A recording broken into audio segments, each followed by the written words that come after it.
Hello. Tonight, you step into the harshest, darkest, most remote life of the ancient metropolitan winter, where the fate of an empire rests not on the clash of armies, but on the hushed whispers exchanged over a dinner table in a stone room filled with shadows. Before starting this video, which is only for you, relaxing and helping you sleep by clearing your mind, it would be a great support to us if you wrote where and when you watched it in the comments and subscribed. The narrative begins in the middle of the third month of the year 44 before the Common Era, within the walls of a private residence located in the capital city of the ancient republic. The weather is damp, characteristic of the transitional period between winter and spring in the peninsula, with a heavy mist settling over the Seven Hills and the low-lying marshlands near the river. The stones of the pavement are slick with the residue of evening rain, and the air carries the scent of wood smoke and wet limestone. In this specific domicile, belonging to a high-ranking magistrate of the Republic, a gathering is taking place. It is a dinner, technically a convivium, but it lacks the raucous celebration often associated with such events. The atmosphere is heavy, laden with the gravity of a decision that has been fermenting in the minds of the guests for several months. The room in which the men are gathered is a triclinium, the formal dining room of the Roman house, positioned to take advantage of the fading winter light, though now it is illuminated only by the flickering flames of oil lamps positioned on bronze stands. The light is dim, casting long, dancing shadows against the walls, which are painted in deep reds and ochres, depicting scenes of mythological tranquility that contrast sharply with the tension in the room. The guests recline on three broad couches arranged in a U shape around a central table. The furniture is constructed from citron wood, polished to a high sheen, and inlaid with ivory, indicating the wealth and status of the host. The cushions are stuffed with wool and covered in imported silk, dyed in the muted colors appropriate for a semi-private gathering of serious men. There is no music playing, no dancers or poets to entertain the diners. The only sound is the rhythmic dripping of water from the eaves outside and the low murmur of voices. The service is efficient and silent. Enslaved attendants move across the mosaic floor with practiced invisibility, placing silver dishes upon the table and pouring vintage wine from ceramic amphorae. The wine is diluted with water, as is the custom, but tonight the mixture is stronger than usual, intended to steel nerves rather than induce intoxication. The menu consists of the standard fare for the upper classes: roasted dormice, sow's udder, shellfish, and a variety of vegetables seasoned with garum, a fermented fish sauce. However, the food remains largely untouched. The focus of the evening is not culinary satisfaction but political necessity. The men present are all members of the senatorial class. They wear the distinct white togas bordered with a strip of purple, the symbol of their office and their burden. The heavy wool fabric requires constant adjustment, a physical manifestation of the constraints they feel placed upon them by the current political climate. They are men of varying ages, some nearing the end of their careers, having seen the Republic through decades of civil war, while others are younger, driven by a fierce idealism and the memory of ancestors who expelled kings centuries prior.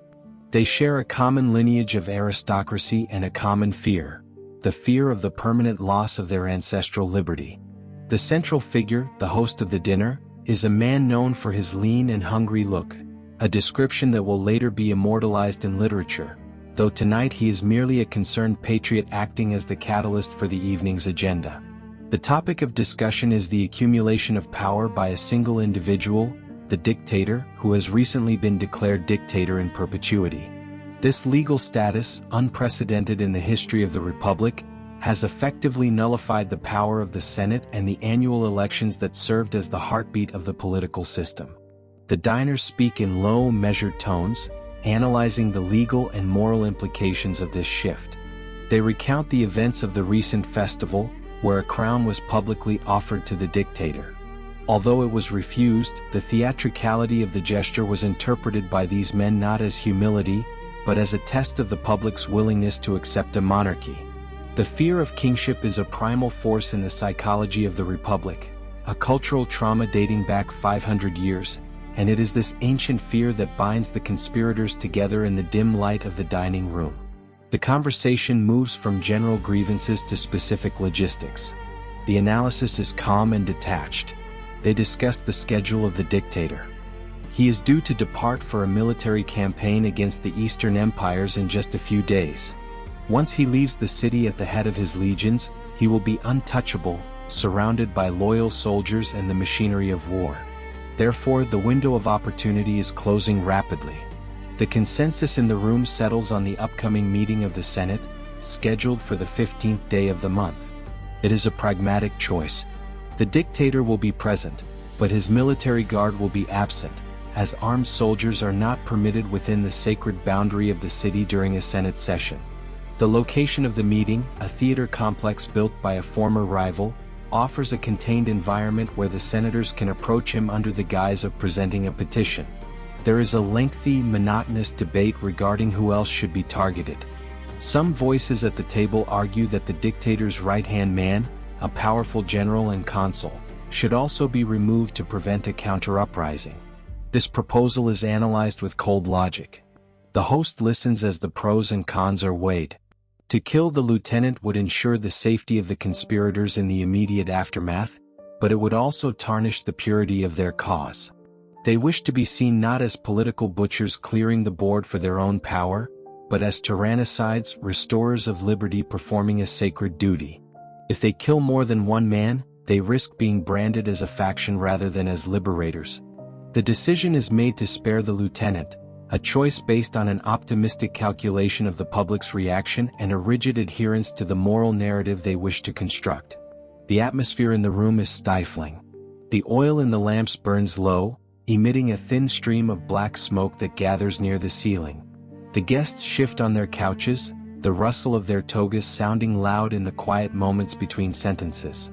They are discussing murder, yet the tone is that of a municipal council discussing the zoning of a new aqueduct.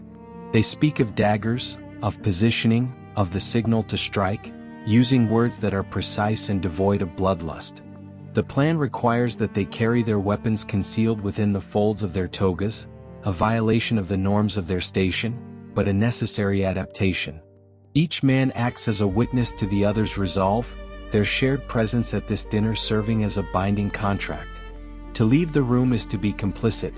There is no turning back once the wine has been drunk and the words have been spoken.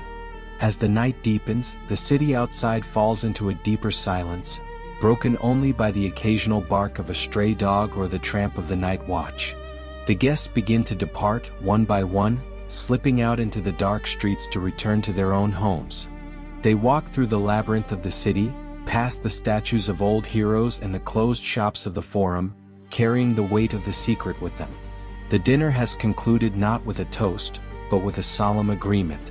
The machinery of the assassination has been set in motion, driven by a complex mixture of jealousy, patriotism, and adherence to an archaic code of honor. The stone walls of the host's house have absorbed the details of the plot, the only silent witnesses to the moment where the history of the world was diverted onto a new track. The administrative and archival context of the conspiracy provides a second layer of understanding to the events orchestrated during the dinner. While the first section examined the sensory and immediate spatial experience of the gathering, this continuation focuses on the documentary and bureaucratic reality that underpinned the motivations of the men in the room. The Republic was a society obsessed with law, record-keeping, and written precedent. The decision to remove the dictator was not merely an emotional reaction. It was a response to a specific set of administrative changes and legal documents that had been processed and filed in the city's archives over the preceding months. The men at the dinner were not just warriors or politicians.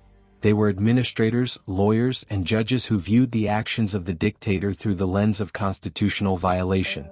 The primary subject of their analysis was the collection of lex, or laws, recently passed or proposed by the dictator. In the Public Record Office, situated at the end of the Forum, scrolls were stored that detailed the expansion of the Senate.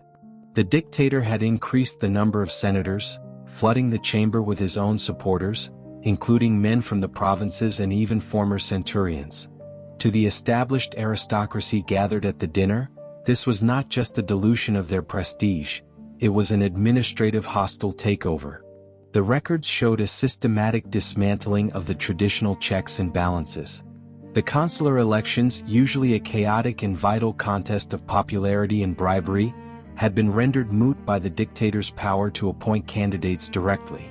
The documents confirming these appointments were viewed by the conspirators as evidence of the death of the political process. Another layer of administrative detail that weighed heavily on the discussion was the calendar reform. The dictator had recently employed mathematicians to realign the year with the solar cycle, adding days and altering the structure of the months. While scientifically sound, this act was a profound assertion of control over time itself, a domain previously managed by the College of Priests. The archives contain the edicts enforcing this new calendar, and for the traditionalists, these documents were proof that the dictator intended to reshape every aspect of reality to suit his will. The conversation at the dinner likely touched upon the archival records of the Sibylline books, ancient prophetic texts kept under lock and key. Rumors were circulating, supported by questionable interpretations of these texts, that only a king could defeat the enemies in the East. The conspirators analyzed these rumors as a coordinated propaganda campaign, a bureaucratic preparation for the declaration of monarchy. The financial records of the state were also a point of contention. The dictator had centralized the treasury and was using public funds to finance grand building projects that bore his name. The blueprints and contracts for these structures, a new forum, a temple to his divine ancestor, the redirecting of the river, were on file in the appropriate offices. These documents represented a physical transformation of the city that would permanently overshadow the monuments built by the ancestors of the men at the dinner. The discussion involved a calm assessment of the cost of these projects, not just in silver but in political capital. The text of the land reform bills, which redistributed property to veterans, was another critical set of documents. These bills bypassed the Senate's authority, relying on direct approval from the popular assemblies. The legal scholars at the table viewed this as a breach of procedural law, a bypassing of the necessary review steps that ensured stability. The planning of the assassination itself involved a high degree of administrative coordination. The Senate meeting on the Ides was not a random event, it was a scheduled procedural session. The agenda for that day, written on wax tablets and distributed to the senators, included a discussion on the petition to recall an exiled citizen. This petition was the administrative instrument the conspirators chose to use as their cover. It provided a legitimate bureaucratic reason for them to crowd around the dictator's chair. The drafting of this petition was a key topic at the dinner. The language had to be precise, respectful, and plausible enough to warrant a hearing, yet the document itself was a prop, a piece of parchment intended to distract the target while the daggers were drawn. Furthermore, the conspirators had to consider the post-assassination administration. They did not have a written manifesto or a detailed plan for the government that would follow. Their analysis at the dinner was rooted in a conservative belief in the status quo ante. They assumed that once the obstacle, the dictator, was removed, the machinery of the Republic as defined in the ancient archives and the 12 tables of law, would naturally resume its function. They believed that the Senate records would simply revert to their predictatorial state. This lack of a forward-looking administrative plan was a significant oversight, but it was consistent with their view of themselves as restorers rather than revolutionaries. They were looking backward at the records of the past, not forward to new constitutions. The social registry of the conspirators is another relevant data point. The list of names attending the dinner or pledged to the cause included men from families that had been recorded in the consular lists for generations. However, it also included former supporters of the dictator, men who had served in his administration and whose names appeared on his staff rolls. The defection of these individuals was analyzed at the dinner as a crucial validation of the plot. It proved that the dissatisfaction was not limited to the old enemy faction but had permeated the dictator's own administrative circle. The coordination of these diverse groups required careful management of communication channels. No official minutes were taken at the dinner. The record of the meeting was committed to memory, a deliberate void in the archive to avoid incrimination. Finally, the spatial logistics discussed were grounded in the architectural plans of the theater complex where the Senate was to meet. The complex included a curia or meeting hall, as well as a portico and a temple. The conspirators needed to know the layout of the entrances and exits, the location of the statue of the dictator's deceased rival which stood in the hall, and the proximity of the gladiatorial barracks. The gladiators, owned by one of the conspirators, were to be stationed nearby as a security force. This required a review of the permits and schedules for the games to ensuring the presence of armed men would not arouse suspicion in the municipal registers. The plan was a complex overlay of violence upon the rigid grid of Roman civil administration. The calmness of the night ends here. The transition from the enclosed, private sphere of the conspiratorial dinner to the public reality of the city streets marks a shift from theoretical planning to logistical execution, requiring a detailed examination of the urban topography and the security infrastructure existing within the capital at that specific historical moment. The streets of the city, once the sun had descended below the horizon, underwent a fundamental transformation in character and function, becoming a distinct operational theater that the conspirators had to navigate with precision. In the absence of municipal street lighting, a feature unknown to the metropolis of this era, the urban landscape was plunged into a profound darkness, alleviated only by the moon, the stars, and the erratic torches carried by the enslaved attendants of the wealthy. This cover of darkness was a critical asset for the men departing the dinner, allowing them to disperse without drawing attention to their collective presence, yet it also presented physical hazards inherent to the ancient city's infrastructure. The pavement beneath their feet was a complex mosaic of basalt and limestone blocks, often uneven and slick with the accumulation of mud, refuse, and the overflow from the public fountains. Navigating this terrain required a slow, deliberate pace, mirroring the cautious, methodical nature of the plot itself. The city was a labyrinth of narrow, winding alleys that twisted around the base of the 7 hills, contrasting with the few broad, straight avenues designed for triumphal processions. The conspirators, moving from the high-status residential districts towards their respective homes, traversed boundaries between the opulent zones of the aristocracy and the densely packed, multi-story tenements of the lower classes. In these shadows, the silence was heavy, broken only by the sounds of the city's nocturnal metabolism. The creaking of delivery wagons, which were legally permitted to ply the streets only after dusk to avoid congestion, and the distant shouts of the night watchmen. The security apparatus of the Republic at this juncture was notably decentralized and insufficient for the protection of a specific individual, even one possessing the title of dictator. There was no unified police force in the modern sense. Order was maintained by a patchwork of magistrates and their lictors, paramilitary gangs, and the urban cohorts who served primarily as a fire brigade and night watch. The analysis of the dictator's personal security reveals a significant anomaly that the conspirators had factored into their calculations during the dinner. The dictator had recently dismissed his personal bodyguard of Spanish horsemen, a decision interpreted by political analysts as a gesture of confidence or perhaps a fatalistic acceptance of his destiny.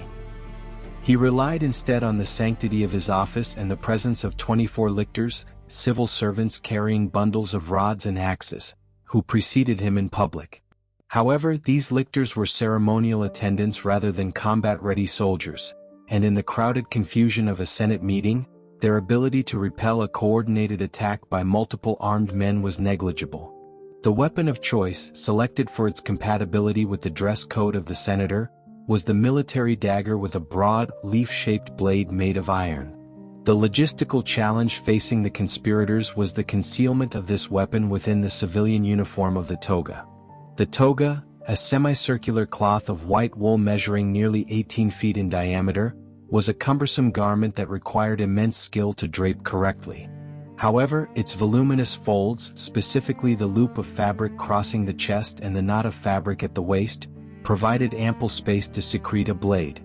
The friction of the heavy wool against the iron sheath ensured that the weapon would remain secure during normal movement, yet accessible enough for a sudden draw. The act of carrying a weapon within the sacred boundary of the city was a grave religious and legal taboo, a violation that marked the conspirators as men who had already stepped outside the bounds of the Constitution they claimed to be protecting. The location chosen for the assassination, the theater complex built by the dictator's deceased rival, offered specific tactical advantages derived from its architectural layout. Unlike the traditional Senate House, which was a compact, rectangular hall located in the open forum, The theater complex was a sprawling structure featuring a large portico, gardens, and a curia meeting hall set back from the main thoroughfares. This isolation provided a controlled perimeter.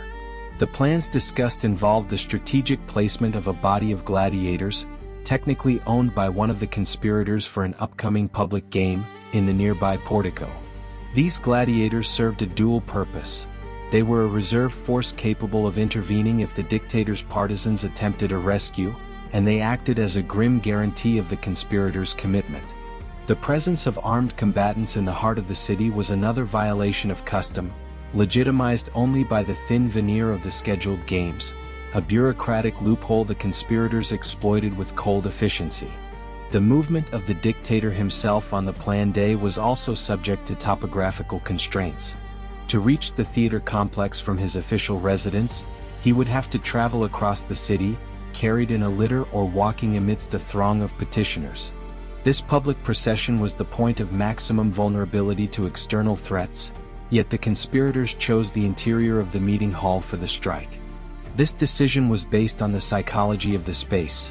The Senate meeting was a private gathering of peers, a place where the dictator would feel a false sense of security among his own class.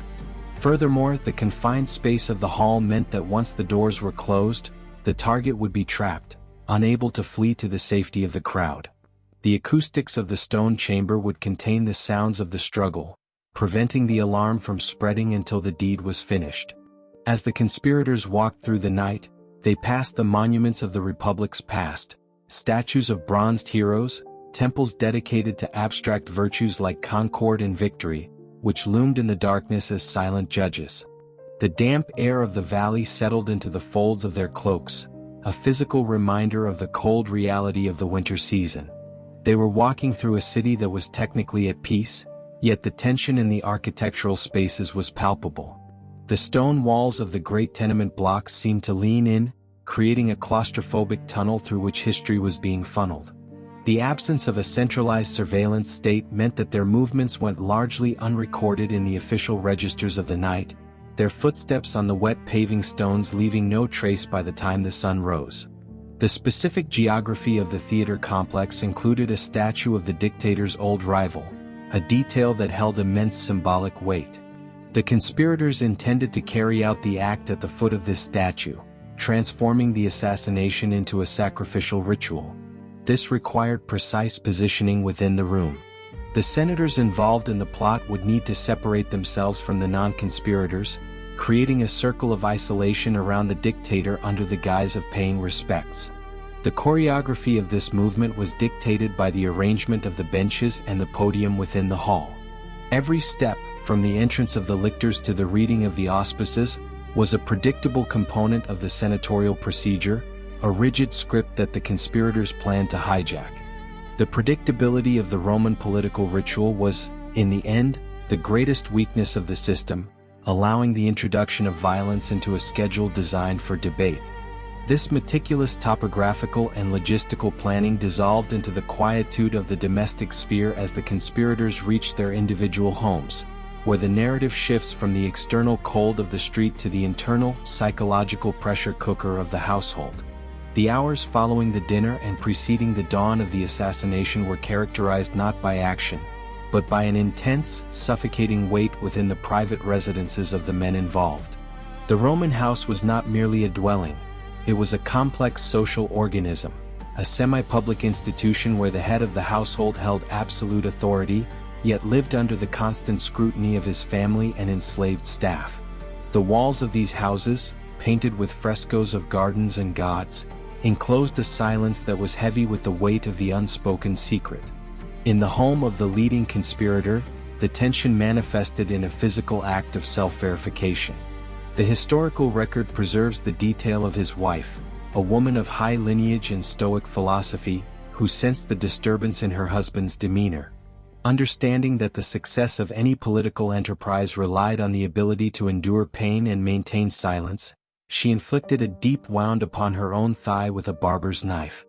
This act was not a hysterical gesture, but a calm, calculated test of her own fortitude, a biological proof that she was capable of sharing the burden of the conspiracy.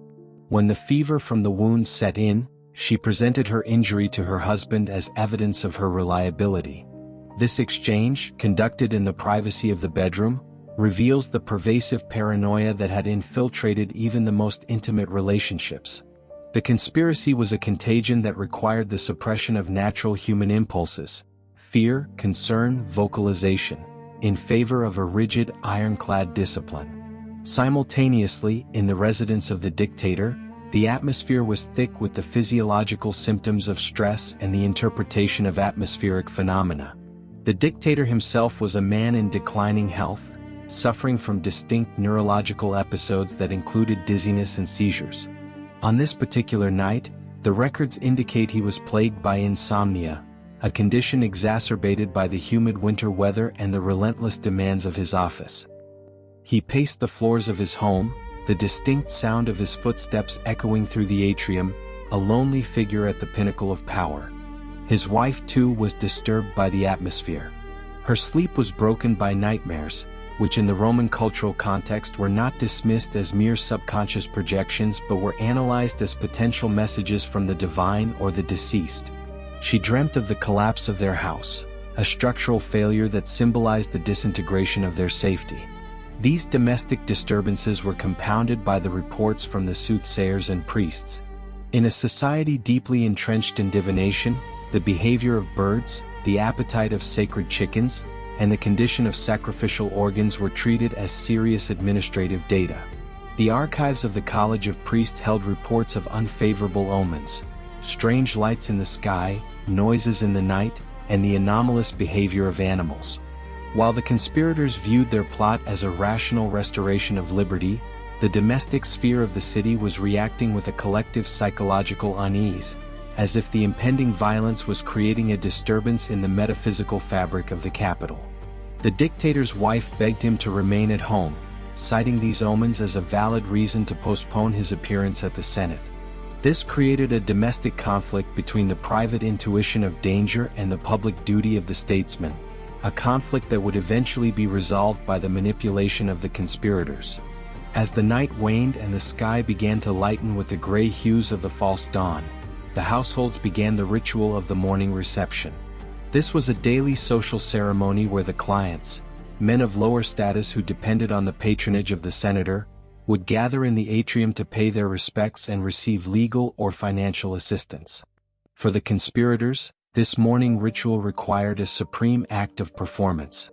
They had to stand in their reception rooms, dressed in their fresh togas, and greet their dependents with the calm, authoritative demeanor of men whose only concern was the mundane business of the day. They listened to requests for loans, for support in lawsuits, and for letters of recommendation, all while the daggers hung heavy against their ribs or lay hidden in nearby chests. The contrast between the triviality of the morning requests and the enormity of the planned afternoon event created a cognitive dissonance that they had to mask with practiced indifference. The servants and slaves of these households, the silent majority who kept the domestic machinery running, were also observers of this tension.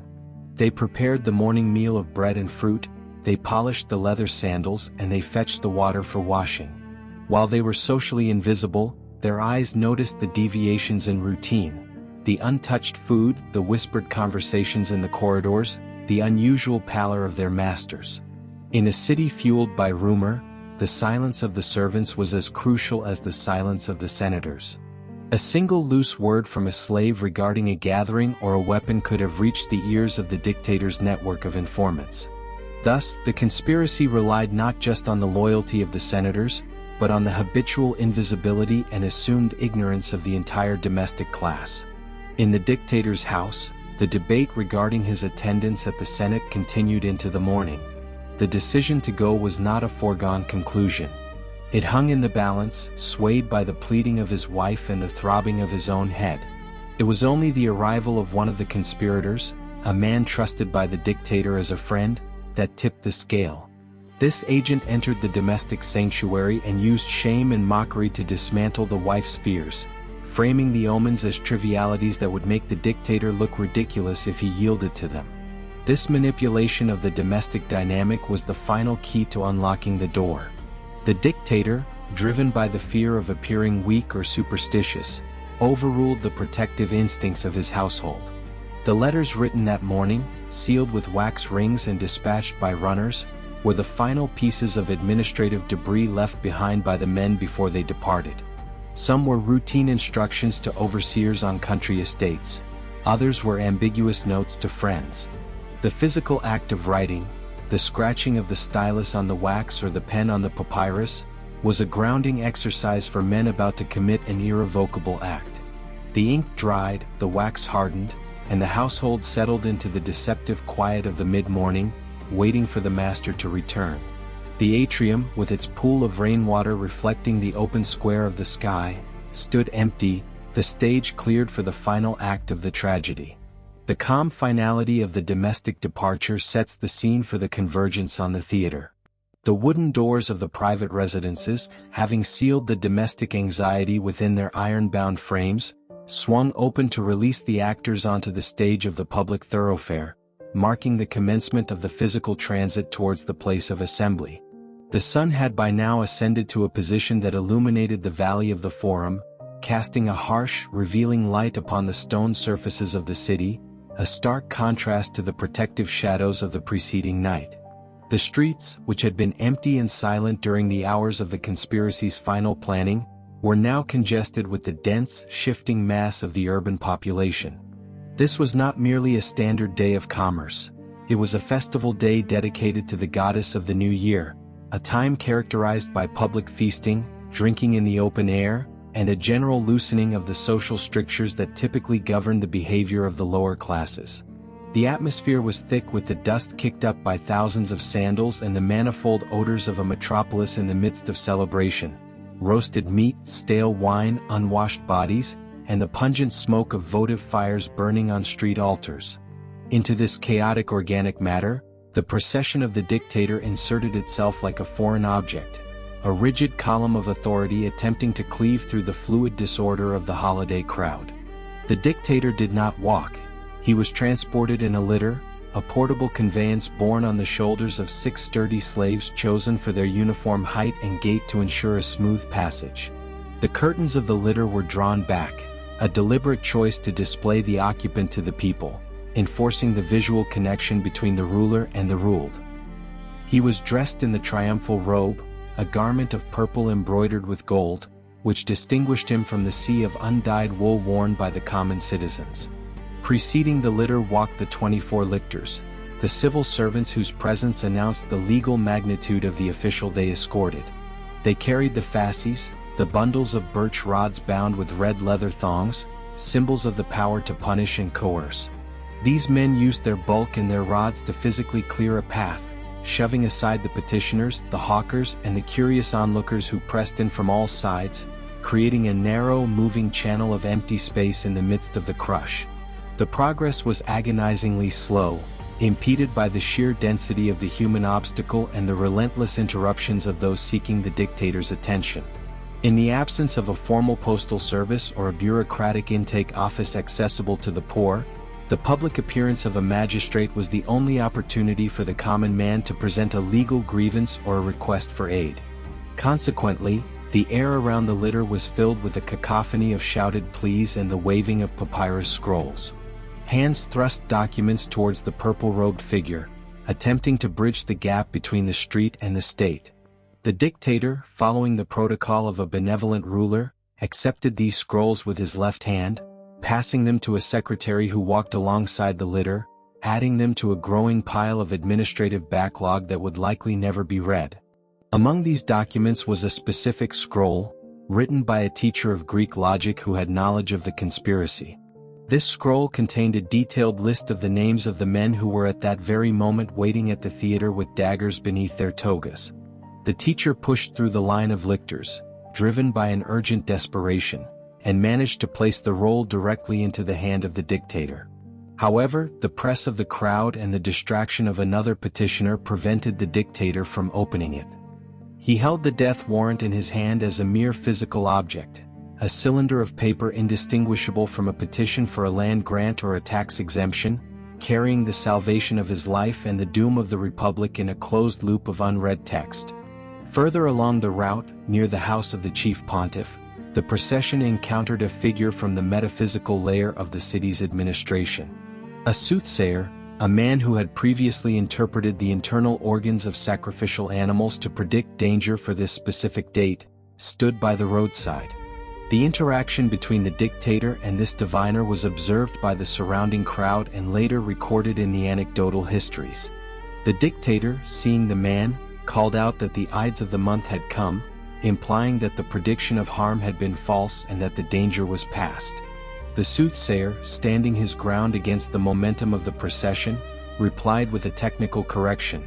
The day had indeed arrived, but it had not yet passed. This exchange was brief, a moment of dialogue suspended in the roar of the street, yet it underscored the pervasive belief in fatalism that ran parallel to the political logic of the assassination. The procession did not stop. The lictors pushed the soothsayer back into the anonymity of the mob, and the litter continued its swaying journey toward the stone complex in the field of Mars.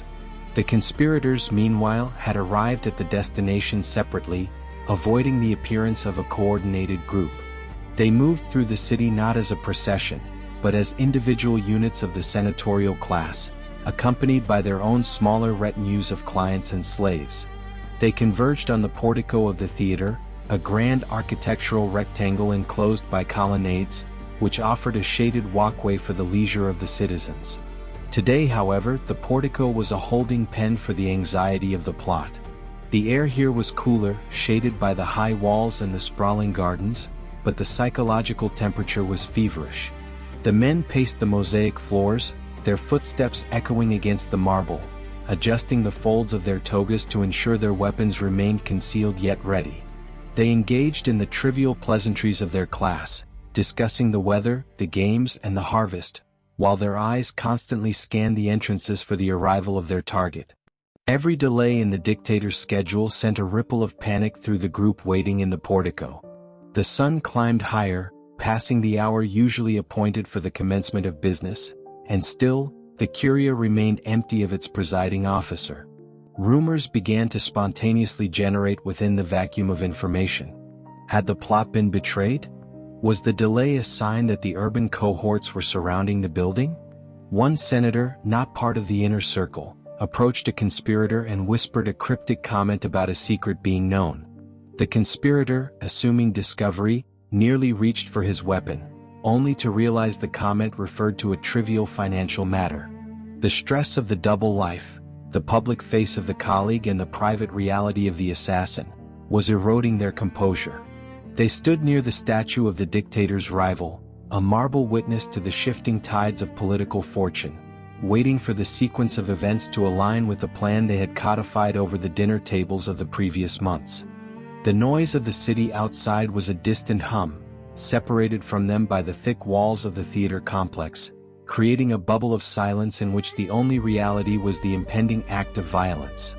The destination of the procession was the theater complex, a colossal imposition of stone and concrete upon the floodplain of the river, representing the new scale of imperial ambition.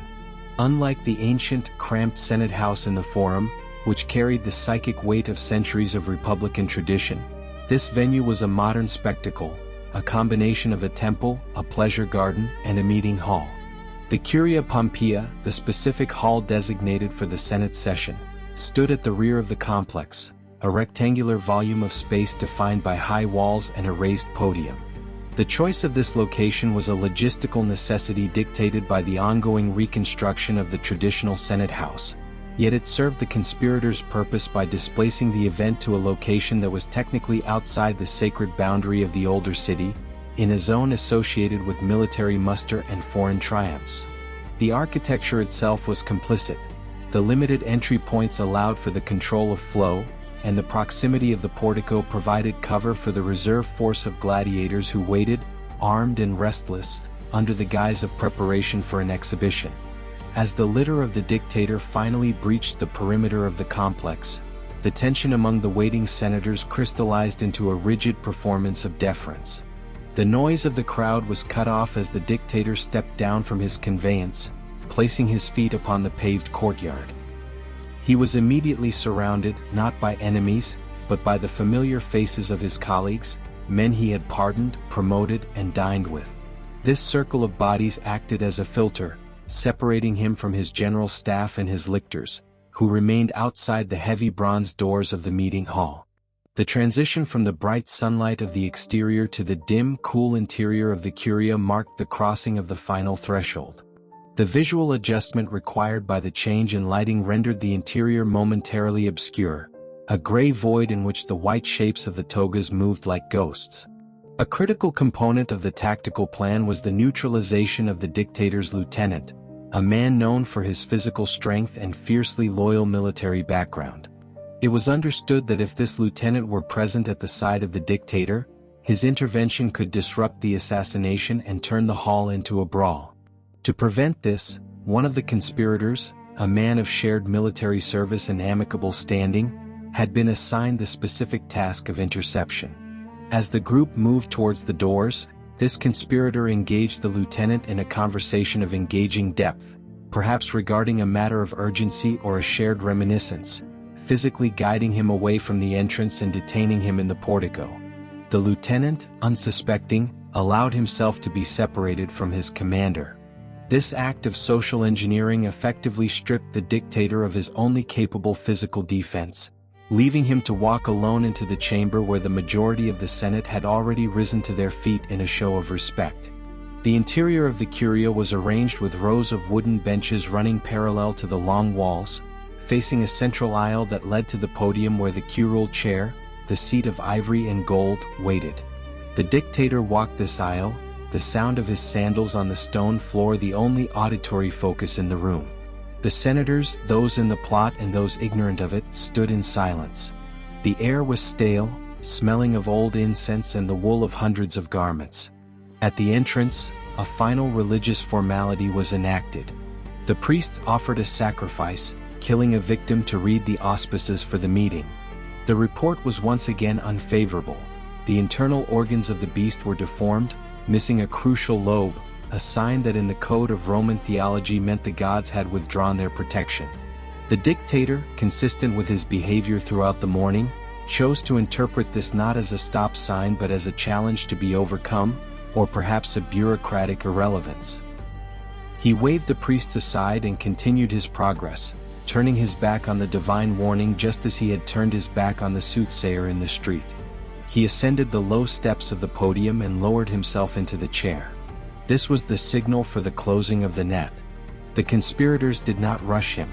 Instead, they approached with the deliberate, respectful gait of petitioners. They crowded around the chair, pressing in close, ostensibly to support a plea being made by one of their number for the recall of an exiled brother. This clustering was a common feature of Roman political life, a physical lobbying that was usually tolerated as a sign of urgency. However, on this occasion, the density of the crowd served to obscure the view of the other senators and to pin the dictator in his seat. The man presenting the petition spoke with feigned desperation, grabbing the dictator's toga at the shoulder, a gesture that looked like supplication but was, in mechanical terms, the removal of the fabric's ability to shield the body. The dictator, annoyed by this breach of protocol, attempted to pull away, his face registering irritation rather than fear. He gestured for the men to return to their places, to allow the business of the Senate to proceed, unaware that the business of the day had already shifted from legislation to execution. The proximity of the men, the smell of their breath and their anxiety, created a suffocating wall around the chair. The isolation was absolute. Despite being in a room full of hundreds of people, the target was cut off from all aid, enclosed within a ring of steel that was about to be unsheathed from the wool. The petition was merely the paper screen behind which the reality of the assassination was finalizing its alignment. The tension within the curia, having reached its geometric limit as the conspirators pressed against the ivory chair, shattered the moment the fabric of the toga was pulled from the dictator's shoulder. This gesture, ostensibly a desperate plea from a petitioner, was in reality the prearranged tactile signal that shifted the event from a political assembly to a kinetic termination. The removal of the heavy woolen drapery exposed the upper torso and pinned the target's arms, momentarily disabling the standard defensive posture of a Roman orator. The dictator, whose reflexes were honed by decades of military campaigning in Gaul and Spain, reacted with immediate aggression, attempting to rise and using his iron stylus. a sharp writing implement, to stab at the arm of the man who had grabbed him. However, the circle had already closed too tightly. The first blow was struck from behind, a downward thrust that aimed for the neck but, due to the nervousness of the attacker and the movement of the target, struck only the shoulder or the upper chest. This initial wound was not lethal, but it served as the irreversible breach of the taboo. The sanctity of the tribune's body, protected by religious law and ancient custom, had been violated, and the collective hesitation of the group evaporated under the sudden, metallic scent of blood. The ensuing struggle was characterized by a chaotic lack of coordination that bordered on the farcical, were it not for the grim outcome. The conspirators, numbering more than 20 men in the immediate vicinity, hindered one another in their eagerness to participate in the deed. They were not trained assassins operating with surgical precision. They were senators, lawyers, and administrators, wielding military daggers in a confined space filled with furniture. As they surged forward, a frenzy took hold, a psychological release of the months of whispered paranoia and suppressed fear. They struck out blindly, their blows often glancing off the ribs of the target or, in the confusion, striking the arms and legs of their fellow conspirators. The historical record notes that several of the attackers left the chamber bleeding from wounds inflicted by their own colleagues in the crush. The dictator was pushed back and forth like an animal in a pen, blinded by the blood running from scalp wounds, turning first to one side and then the other, meeting only the glint of iron and the grimacing faces of men he had formerly counted as friends or beneficiaries. There was no grand speech, no exchange of philosophical maxims in this final moment, only the guttural sounds of physical exertion, the tearing of cloth, and the dull, wet impact of blades against flesh. The famous line attributed to him regarding the betrayal of his young protege is likely a later dramatic invention. The reality was a silent recognition of the inevitable. Upon seeing the sheer number of blades and realizing that no quarter would be given, the dictator ceased his physical resistance. In a final act of supreme social conditioning, he used his free hand to gather the loose folds of his toga and pull them over his face. Simultaneously, he unrolled the lower part of the garment with his other hand to ensure his legs would be covered as he fell. This preoccupation with modesty and dignity, even in the throes of a violent death, underscores the deep-seated values of the Roman aristocracy. To fall indecently was a disgrace worse than death itself. He collapsed at the base of the statue of his deceased rival, a marble figure that looked down impassively as the warm blood of the victor soaked into the cold stone of the plinth. The body jerked deeply as the final blows were delivered to the prone form, and then lay still, the purple border of the robe rapidly turning a darker, sodden shade. The immediate cessation of the violence left a void of silence in the hall, a sudden drop in auditory pressure that was more terrifying than the noise of the struggle. The conspirators stood over the body, chest heaving, hands and togas stained with the evidence of their crime. They looked up, expecting to address a captive audience of their peers, to explain that liberty had been restored and that the tyrant was dead. They anticipated a moment of validation, a ratification of their act by the hundreds of senators who sat on the benches. Instead, they witnessed a mass evacuation. The majority of the Senate, who were not privy to the plot, had watched the assassination with a paralysis born of shock and confusion. They did not know if this was a targeted removal or the beginning of a general massacre. As soon as the dictator fell, the spell broke, and the instinct for self-preservation triggered a stampede. Men of high dignity, consuls, praetors, and quaestors, scrambled over the wooden benches, tripping over their own gowns in a desperate rush to reach the doors. The exit was a bottleneck of panic, a crush of elite bodies fighting to escape the smell of blood. They abandoned their sandals, their scrolls, and their dignity, spilling out into the portico and the surrounding gardens, leaving the conspirators alone in the vast, echoing chamber with nothing but the corpse and the mute statue. This abandonment was the first strategic failure of the conspiracy. The plan had relied on the immediate legitimization of the murder by the Senate. By fleeing, the Senate denied the conspirators the quorum necessary to pass a decree of amnesty or to declare the dictator a public enemy. The assassins were left in a legal limbo, standing in a private meeting hall with a dead magistrate, technically guilty of capital murder and sacrilege. Realizing that the audience had vanished, the conspirators attempted to take control of the narrative outside the walls of the complex. They wrapped their togas around their left arms to serve as makeshift shields and marched out into the city, holding their bloody daggers aloft. They shouted slogans about freedom and the restoration of the Republic, expecting to be greeted by a jubilant populace. However, the news of the violence had traveled faster than they had. The sight of the fleeing senators had already sent a shockwave of terror through the city. The shopkeepers in the forum, seeing the panic, immediately slammed their shutters and bolted their doors. The normal hum of the festival day was extinguished, replaced by the stillness of a city bracing for a sack or a purge. The conspirators walked through streets that were rapidly emptying. The citizens they encountered did not cheer. They shrank away, retreating into the shadows of the alleyways or the safety of their tenements. The populace was not celebrating the death of a tyrant. They were mourning the loss of a benefactor and fearing the return of civil war. The disconnect between the aristocratic idealism of the assassins and the pragmatic reality of the urban population became painfully clear. Finding no support in the lower city and fearing the reprisal of the dictator's veterans, the conspirators were forced to retreat. They ascended the Capitoline Hill, the most defensible point in the city, and locked themselves within the precinct of the Temple of Jupiter. From this high vantage point, they could look down upon the forum, but they were effectively prisoners of their own action, isolated from the political machinery they sought to command. The city below was in a state of suspended animation, a vacuum of power where the laws had ceased to function and the only authority was the rumor mill.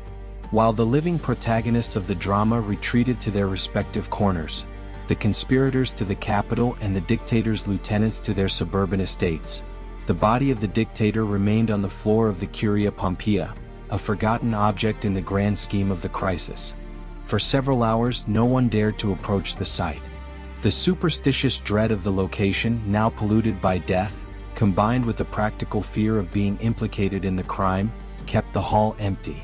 It was late in the afternoon when 3 enslaved attendants, men whose names are recorded in the margins of the history books, emerged from the shadows.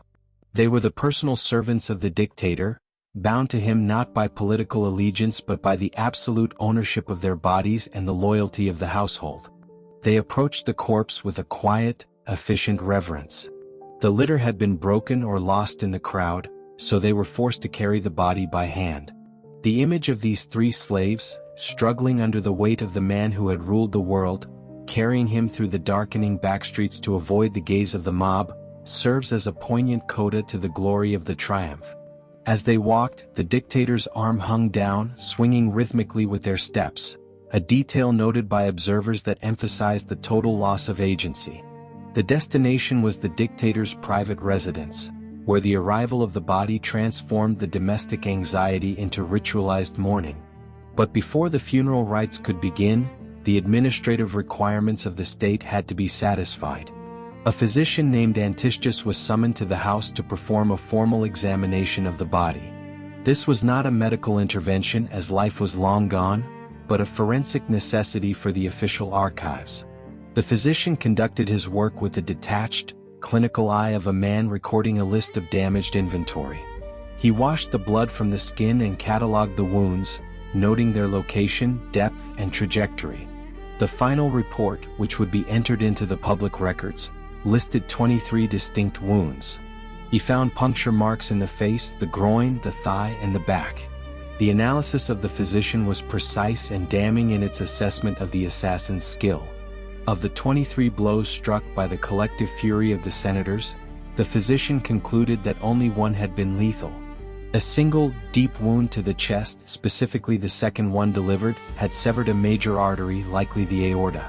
The other 22 wounds were superficial, inflicted on non-vital areas or delivered after the heart had already stopped beating. This autopsy report provides a granular, biological insight into the nature of the assassination.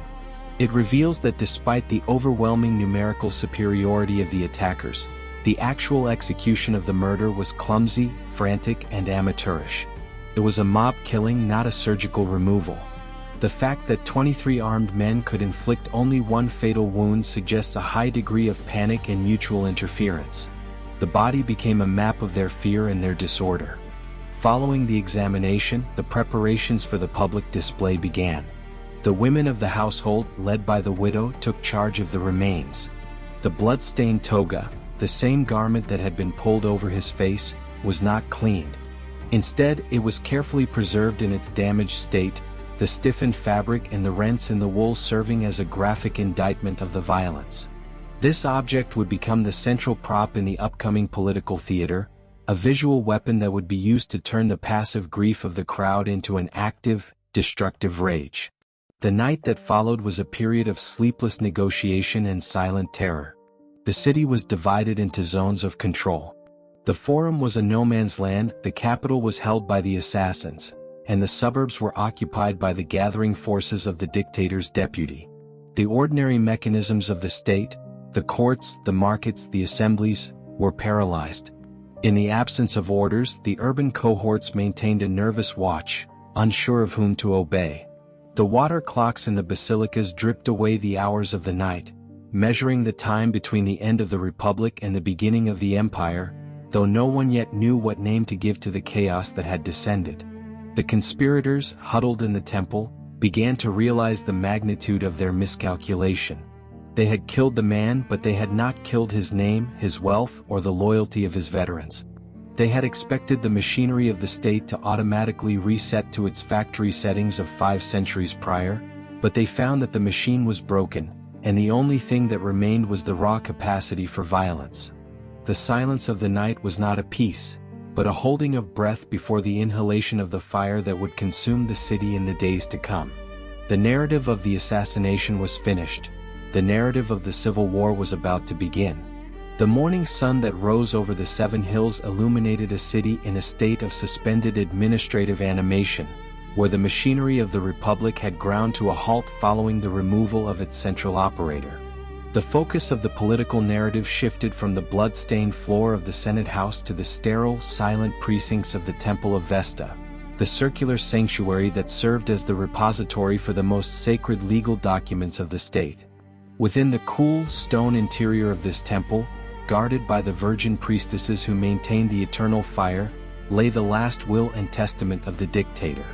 This document, a roll of parchment sealed with the dictator's personal signet ring, a depiction of the goddess Venus, was now the most potent object in the city.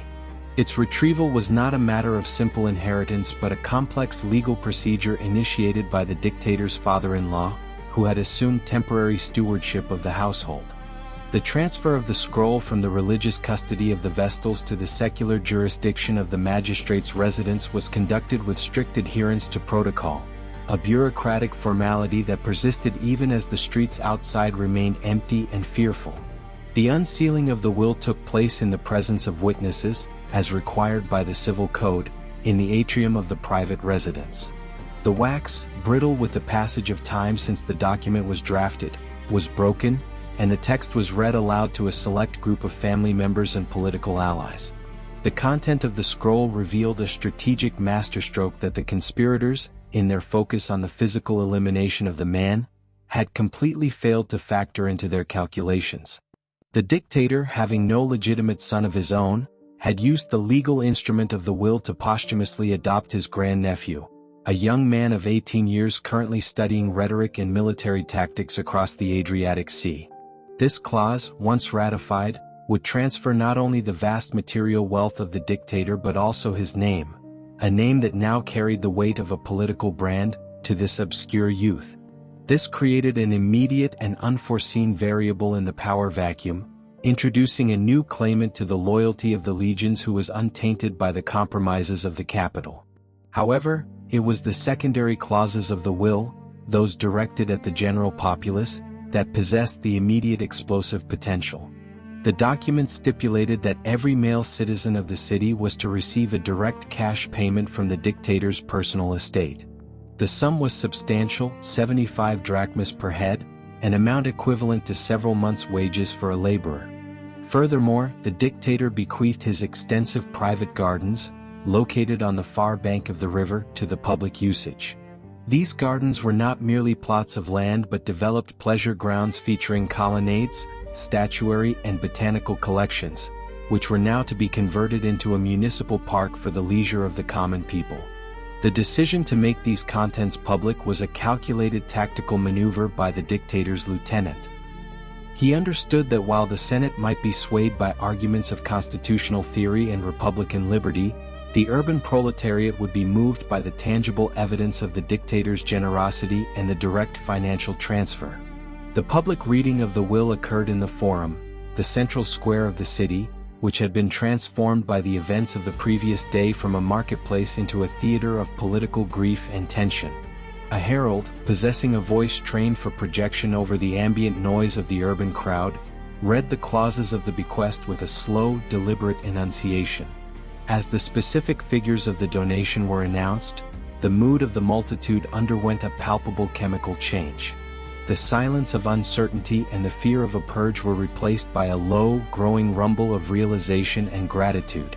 The man who had been painted by the conspirators as a tyrant, a king, and a hoarder of power was now revealed, through the undeniable authority of his final legal act, to be a benefactor who had prioritized the material well-being of the citizens over his own family's accumulation of wealth. The narrative constructed by the assassins, that they had performed a tyrannicide to save the state from a monster, collapsed under the weight of the silver coins promised in the text. This administrative revelation was coupled with the theatrical display of the body, a ceremony that blurred the lines between a state funeral and a political rally. The corpse, which had been prepared by the household slaves, was brought into the Forum not on a simple bier, but on an ivory couch draped with gold and purple cloth. It was placed within a specially constructed gilded shrine that was modeled to resemble the Temple of Venus, emphasizing the divine lineage that the dictator had claimed in life. The crowd, now agitated by the knowledge of the inheritance and the visual splendor of the hearse, pressed against the barriers. The lieutenant, seizing the moment, did not deliver a traditional eulogy composed of dry biographical facts and ancestral achievements. Instead, he engaged in a visual and auditory performance designed to incite. He ordered the public crier to read the official decrees that the Senate had passed in honor of the deceased, decrees declaring him sacrosanct, inviolable, and the father of the fatherland. By reading these official records aloud, the lieutenant forced the Senate to testify against itself. The same body that had voted for these honors had now murdered the recipient. The climax of this funereal theater involved the display of the physical evidence of the crime. The lieutenant lifted the blood-stained toga, the very garment the dictator had worn in the Senate House, mounting it on a spear or a wooden frame. He turned it so that the crowd could see the rents in the fabric where the daggers had entered. The sight of the torn and crusted wool, a tangible record of the violence inflicted upon their benefactor, acted as an accelerant to the crowd's emotions. Furthermore, a wax effigy of the dictator was raised on a mechanical device that allowed it to be rotated.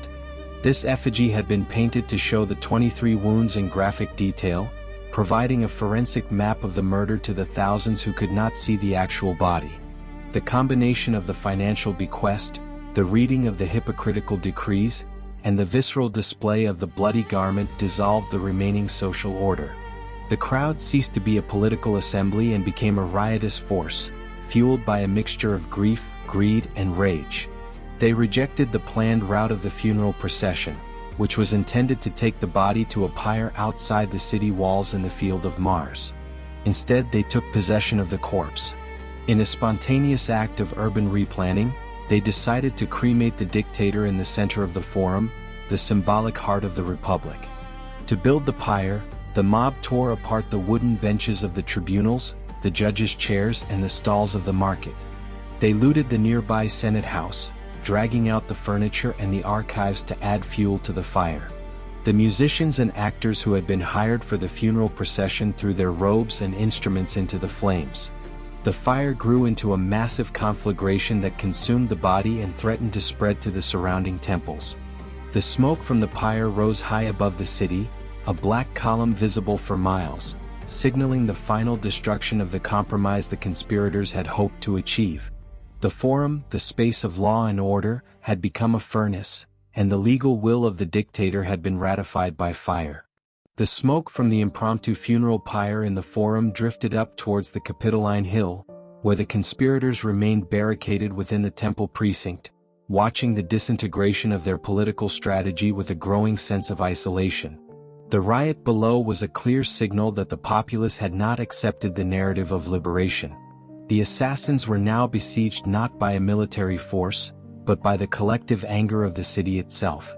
Their homes were being attacked by the mob, their clients were in hiding, and the legitimacy they had hoped to secure from the Senate had evaporated. The situation required an immediate diplomatic intervention to prevent the total destruction of the urban fabric and the outbreak of a chaotic civil war within the city walls. The focus of the historical lens shifts to the following day, specifically to the Temple of Tellus, the Earth Mother, which was selected as the neutral ground for an emergency meeting of the Senate. The choice of this location was significant. It was situated near the home of the dictator's lieutenant, providing him with a sense of security, yet it was a consecrated space symbolizing stability and grounding, a necessary thematic backdrop for a city teetering on the edge of anarchy. The senators who gathered in the Temple of Tellus were men exhausted by fear, uncertainty, and the physical strain of the crisis. Many had to navigate through streets that were still smoldering from the previous night's riots, stepping over debris and avoiding the roving bands of the dictator's veterans who had entered the city. The atmosphere within the temple meeting was not one of high rhetoric or ideological debate, but of desperate pragmatism. The primary objective was to find a legal formula that would prevent a renewed conflict. The leading figure in this debate was the senior statesman and orator, a man who had not been part of the conspiracy but who sympathized with its goals and understood the necessity of compromise. He proposed a solution based on an ancient Greek precedent from the era of Athenian civil strife, an act of amnesty or oblivion.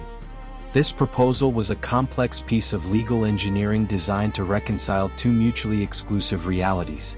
On the one hand, the proposal stipulated that the assassins would not be prosecuted for the murder. They would retain their lives, their properties, and, crucially, the provincial governorships that had been assigned to them by the dictator before his death. This was a necessary concession to the fact that the conspirators still held the high ground of the capital and possessed a private force of gladiators, making a military removal difficult and bloody. On the other hand, the compromise required the Senate to ratify all the acts and decrees of the dead dictator. This included the validity of his will, his appointments of magistrates for the coming years, and his land grants to the veterans. The paradox was absolute and acknowledged by all present. The murder was declared a legal act, effectively a non-crime, yet the victim was declared a god, and his administrative decisions were enshrined as unchangeable law. The senators, trapped between the armed veterans of the dictator surrounding the temple and the armed conspirators on the hill, had no choice but to accept this contradiction. The ratification of the dictator's acts was a massive administrative undertaking that effectively froze the political machinery of the republic in the state it had existed in at the moment of the assassination. The secretary of the dictator, a man who held the keys to the private archives, was summoned to the temple to produce the notebooks and papers of the deceased. These documents, some of which were merely drafts, memoranda, or scribbled notes, were now elevated to the status of binding legislation. The irony of the situation was profound. In killing the dictator to restore the freedom of the Senate to legislate, the conspirators had inadvertently created a system where his dead hand ruled with more absolute authority than his living one. Any measure, any appointment, any grant could now be justified by the lieutenant claiming it was found among the papers of the dictator. The lieutenant, who had possession of these papers, effectively became the interpreter of the oracle, able to manufacture laws by producing the appropriate scrap of papyrus, consolidating his own power under the guise of honoring the dead. The negotiations concluded with a physical exchange of hostages to guarantee the safety of the conspirators as they descended from the capital. The lieutenant sent his own son to the hill, a biological collateral placed against the promise of peace. The conspirators, ending their self-imposed siege, walked down the winding path from the citadel to the forum, passing the smoldering remains of the pyre. They did not walk as triumphant liberators, but as men who had been granted a conditional pardon in a city that no longer trusted them. The social rituals of the aristocracy were awkwardly resumed that evening to cement the truce. The The leading conspirators dined with the lieutenant and the other Caesarian leaders. The sources describe these dinners as surreal events, where men who had tried to kill each other hours before now reclined on the same couches, breaking bread while the city outside remained in a state of suspended animation. The conversation was guarded, the wine was drunk with suspicion, and the air was thick with the unspoken knowledge that this truce was merely a pause for breath before the inevitable suffocation of the Republic. The amnesty decree was inscribed on bronze tablets and posted in the Forum, adding another layer of official text to the city's walls. However, the permanence of the bronze belied the fragility of the agreement. The veterans of the dictator's legions, who were camped outside the city waiting for their land grants, were a demographic that had not been consulted in the Temple of Tellus. They viewed the amnesty as an insult to their commander and a betrayal of their service.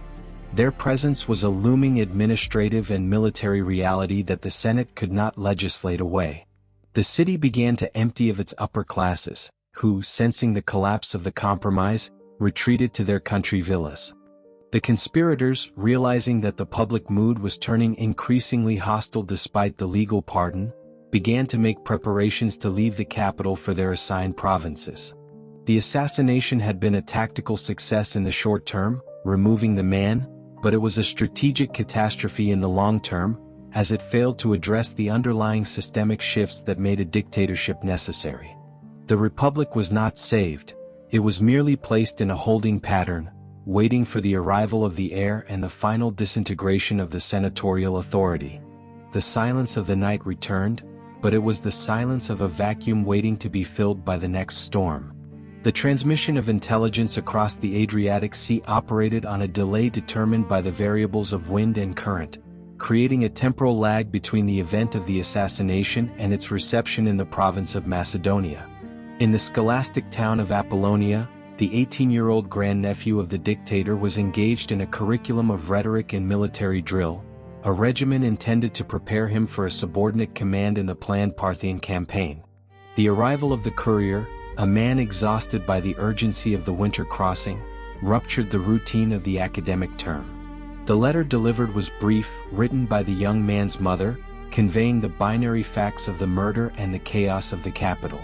The administrative response of the student to this catastrophe was characterized by a cold, precocious calculation that defied the expectations of his age and the advice of his senior military staff.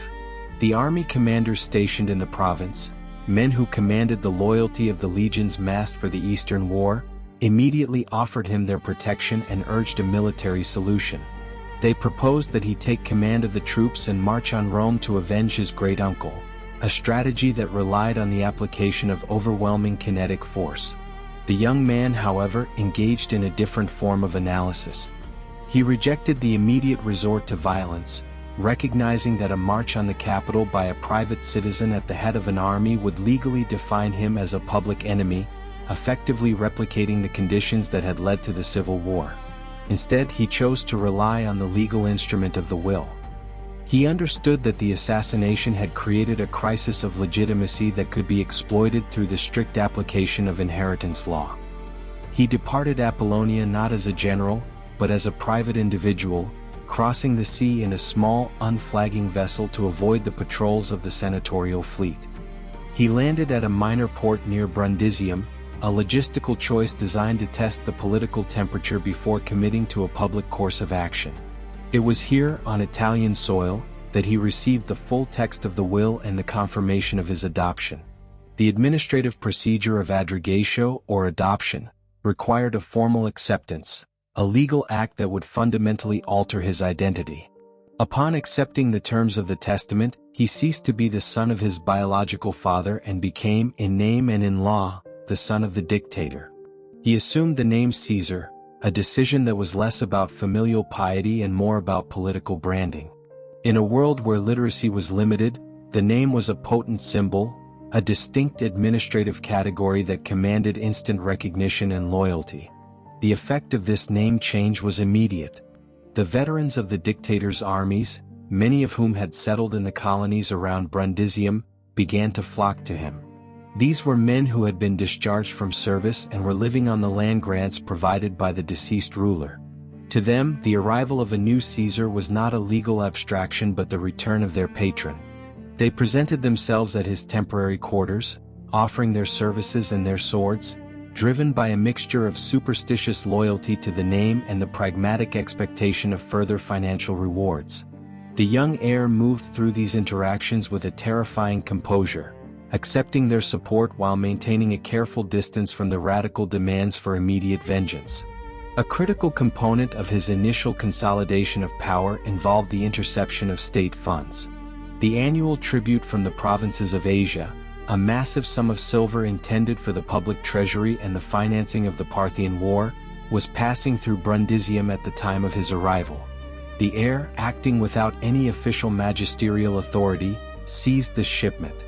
He justified this appropriation by claiming it was necessary to fulfill the financial obligations of his father's will, specifically the payment of 75 drachmas to the Roman citizens. This was a bold act of embezzlement, a diversion of public tax revenue into a private war chest, yet it was cloaked in the language of filial duty and public beneficence. The local officials, intimidated by the veterans and the weight of the name, did not resist. With this capital, he began to recruit a private bodyguard and to pay the soldiers, effectively privatizing a portion of the state's military apparatus before he had even set foot in the capital.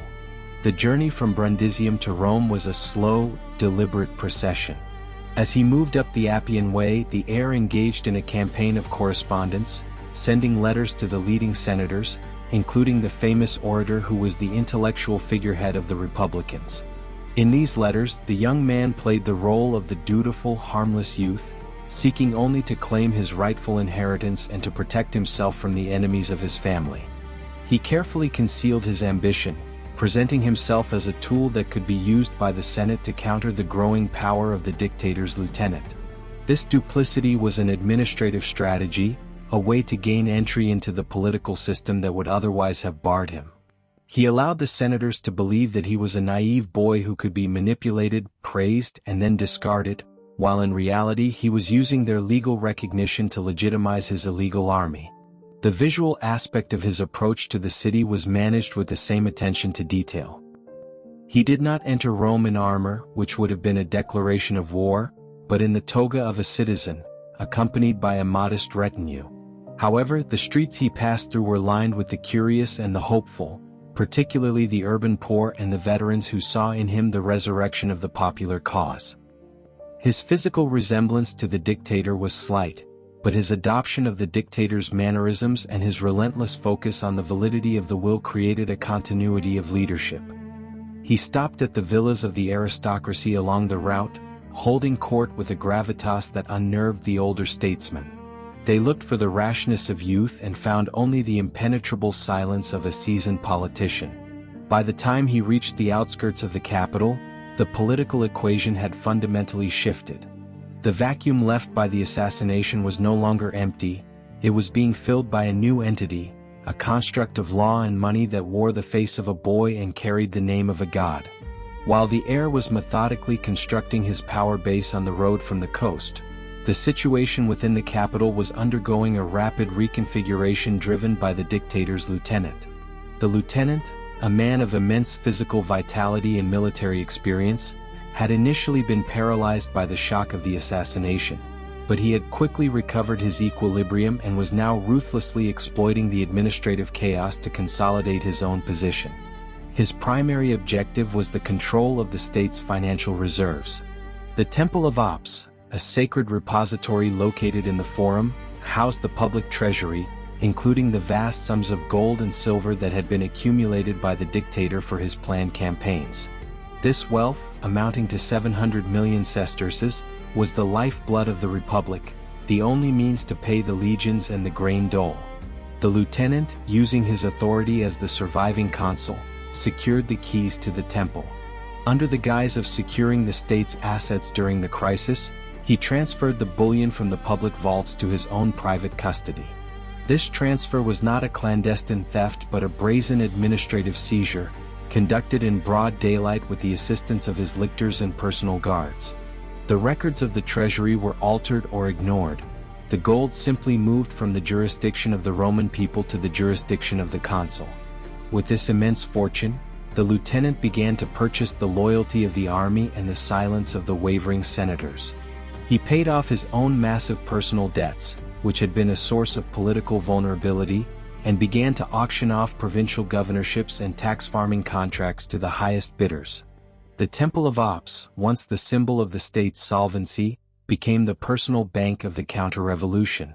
Parallel to this financial coup, the lieutenant engaged in a systematic manipulation of the dictator's archives.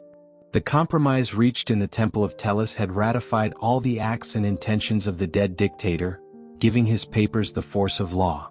The lieutenant, having seized these papers from the widow, established a forgery factory within his own home. He employed the dictator's former secretary, a man whose handwriting was indistinguishable from his master's, to draft new edicts and decrees.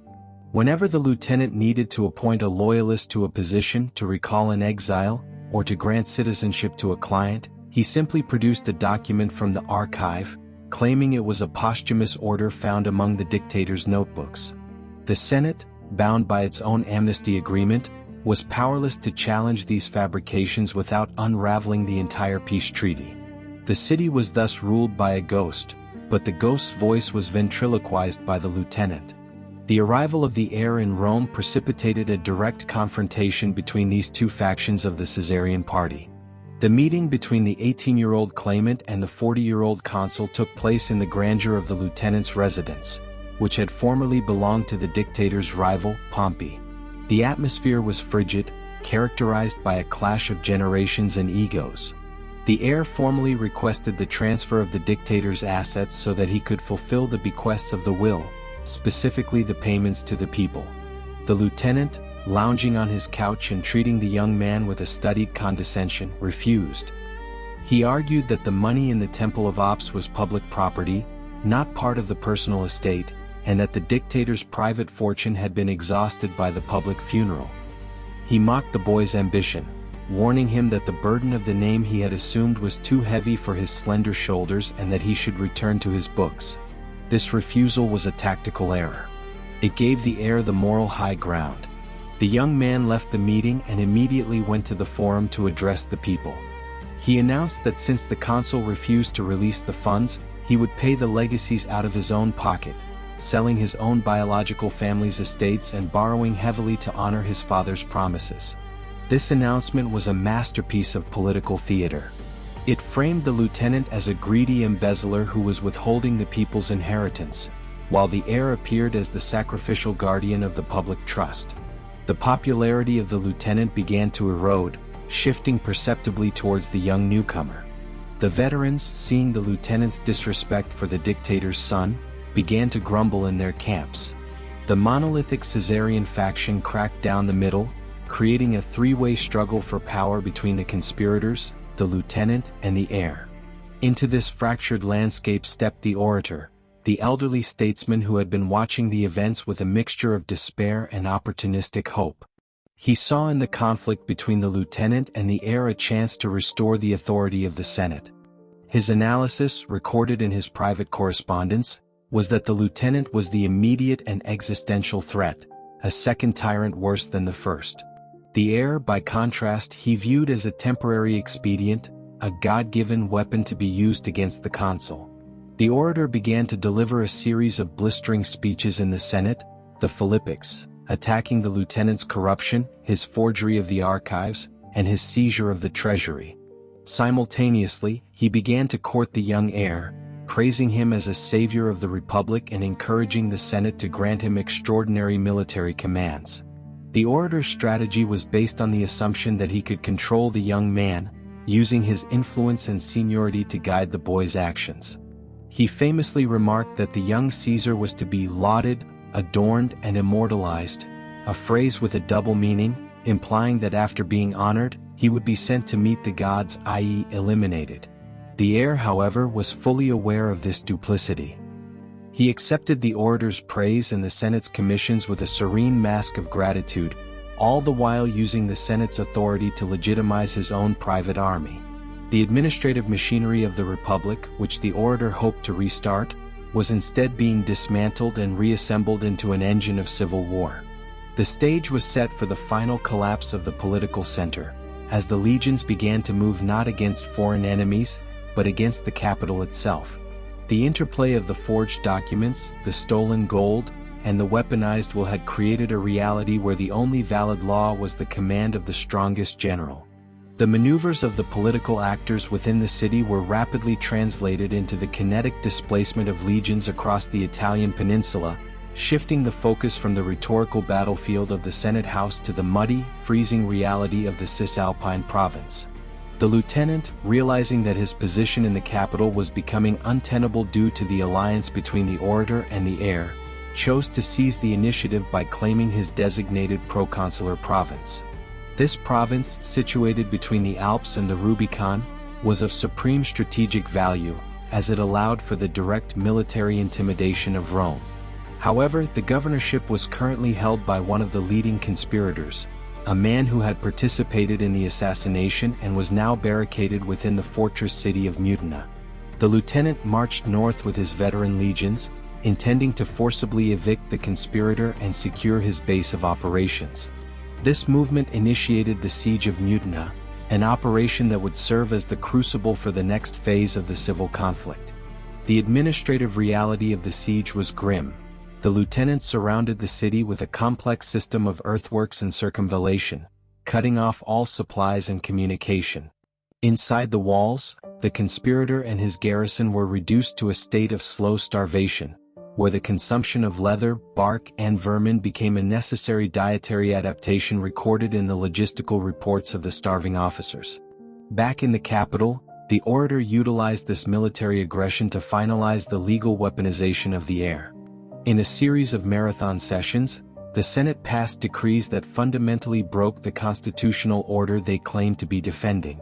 They declared the siege of Mutina to be a state of tumult, a legal definition that fell just short of declaring the lieutenant a public enemy, though the implication was clear.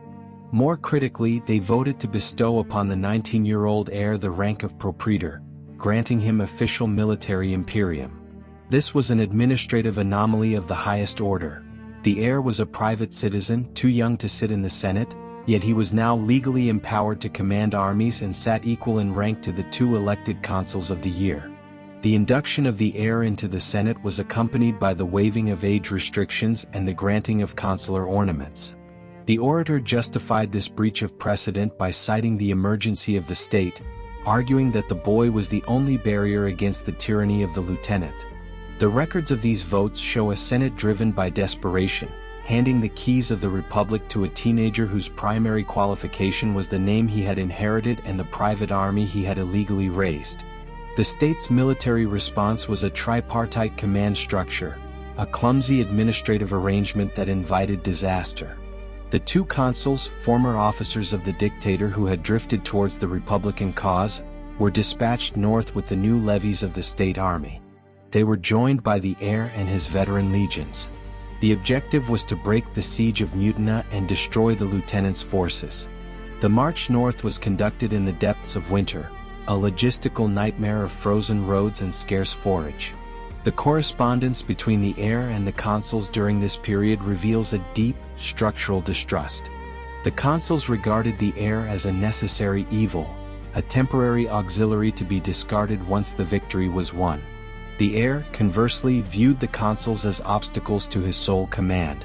They camped separately, maintained distinct chains of command, and communicated through formal liaisons, preserving the fiction of a unified front while preparing for the inevitable betrayal. As the relief armies approached the besieged city, the diplomatic channels finally closed. The lieutenant sent a letter to the consuls and the heir, the text of which has been preserved in the historical analysis. In this letter, he expressed his bewilderment that the veterans of the dictator were marching against one another to the delight of the Pompeian Senate. He appealed to their shared history and the memory of their dead commander, warning them that the orator was using them to destroy the Caesarian faction before turning on the survivors. This analysis was accurate, but it was rejected. The consuls, bound by their oath to the Senate, and the heir, bound by his own opaque strategy, pressed forward. The region around Mutina, a flat, marshy plain intersected by the Via Emilia, became the staging ground for the collision. The ground was soft with the spring thaw, the visibility limited by morning mists, and the air thick with the tension of an impending fratricidal engagement. The Senate, sitting hundreds of miles away in safety, issued orders for a decisive battle, unaware or indifferent to the fact that they were pitting the last functional armies of the Republic against each other in a war of mutual attrition. The siege works around Mutina had transformed the landscape into a zone of industrial warfare. The lieutenant's engineers had diverted the local river to flood the defensive ditches, creating a water barrier that required the relief forces to engage in complex bridging operations. The conspirator inside the city managed to establish contact with the relief army using swimmers who navigated the river at night and carrier pigeons, an early use of aerial communication in Roman warfare. These messages conveyed the desperation of the defenders. The salt supplies were exhausted, and the disease rates in the garrison were climbing. The pressure on the consuls to act was immense. They could not allow a designated governor of the Senate to surrender to a rebel general. Thus, in the middle of the 4th month, the order was given to advance through the marshes and engage the lieutenant's forces. The administrative preparation for the battle involved the drafting of wills by the soldiers, the securing of the baggage train, and the ritual taking of the auspices, which, predictably in such a chaotic time, were reported as ambiguous. The political dispute was about to be adjudicated by the iron logic of the infantry square. The collision of these opposing forces occurred in 2 distinct phases, separated by a period of days, resulting in a chaotic accumulation of casualties that fundamentally altered the demographic composition of the Roman military leadership. The first engagement, known as the Battle of Forum Gallorum, took place on a raised causeway that ran through the marshland, a topographical bottleneck that prevented the deployment of broad battle lines. The lieutenant, demonstrating his tactical acumen, laid an ambush for the approaching army of the consul Pansa. He hid his veteran legions in the reeds and the village houses, waiting for the raw recruits of the Senate to enter the trap. The ensuing combat was a brutal linear slugfest fought in the mud. The lieutenant's veterans, hardened by years of campaigning, decimated the senatorial levies. The consul Pansa was struck in the flank by a javelin, a wound that would later prove fatal, and was carried from the field. The defeat of the senatorial vanguard seemed imminent until the second consul, Hirtius, arrived late in the day with fresh troops and the heir's Praetorian Guard. They struck the lieutenant's exhausted forces as they were celebrating their initial victory, reversing the momentum and forcing a retreat. The role of the heir in this battle was a subject of immediate controversy and later revisionist history. While his propaganda would later claim he fought heroically in the front lines, contemporary reports suggest a more cautious positioning near the camp, guarding the standards. However, the administrative result was that he remained standing while the senior magistrates were incapacitated. The aftermath of Forum Gallorum was a landscape of unburied bodies sinking into the marsh, a grim accounting of the cost of civil strife. The lieutenant retreated to his siege lines around Mutina, weakened but not defeated. The final decision came a few days later at the Battle of Mutina. This was a direct assault on the lieutenant's camp. The consul Hirtius led the charge, breaking through the enemy entrenchments and fighting his way to the lieutenant's personal tent.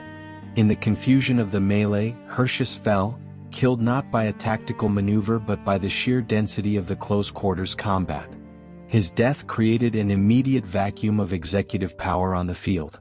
The heir, present at the assault, found himself in a unique administrative position. With Hirtius dead on the field and Pansa dying of his wounds in the rear, the 19-year-old propraetor was the sole remaining commander of the victorious army. He took possession of the dead consul's legions, integrating them into his own force. The lieutenant, realizing his siege was broken and his position untenable, ordered a retreat. This was not a disorderly rout but a managed withdrawal. He led the remnants of his army west towards the Alps, intending to cross the mountains and join forces with other Caesarian commanders in Gaul. The march was an ordeal of starvation and endurance. The sources record that the lieutenant, the man who had ridden in golden chariots, was reduced to drinking stagnant water and eating roots and bark to survive. This display of stoicism endeared him to his soldiers, reinforcing the bond between the general and his men that the Senate could never understand. Back in the camp at Mutina, the death of the second consul, Pansa, triggered a forensic and political mystery. The physician who treated the consul's wound was later arrested on suspicion of poisoning the injury.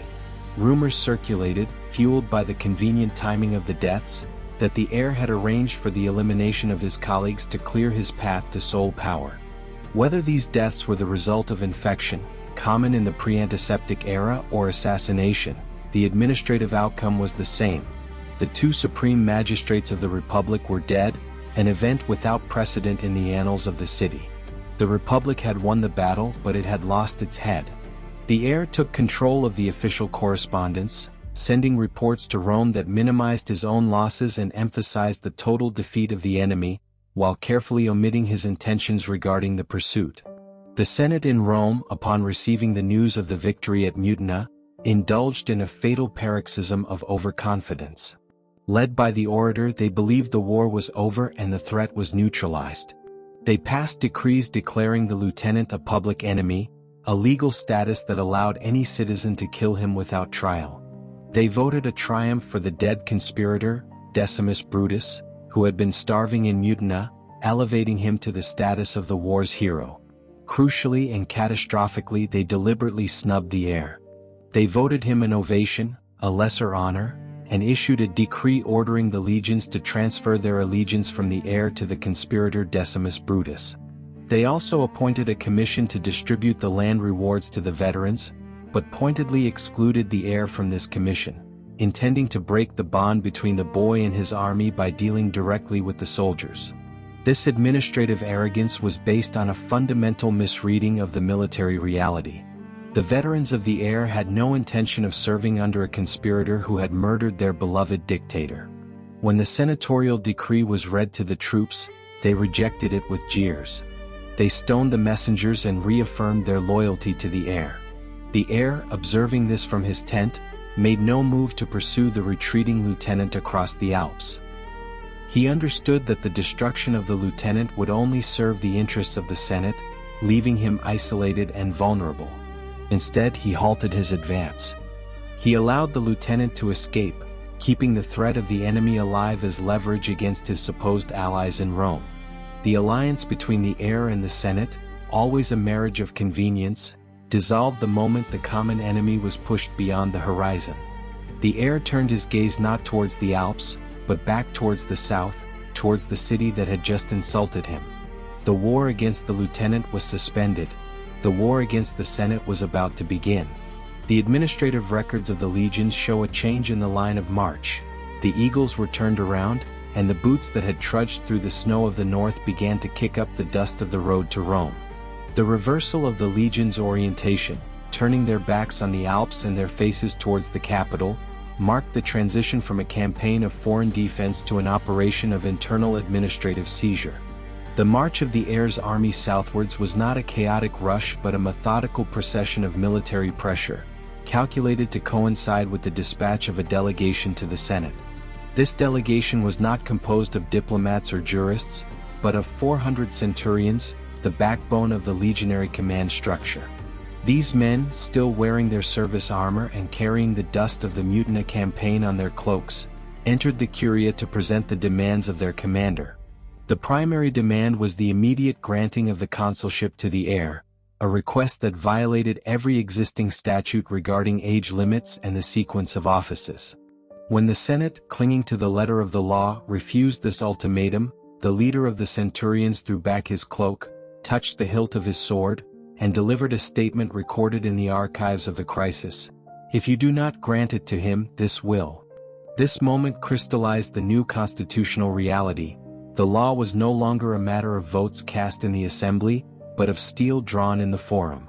The Senate, led by the orator, attempted a final desperate mobilization of the state's remaining defenses.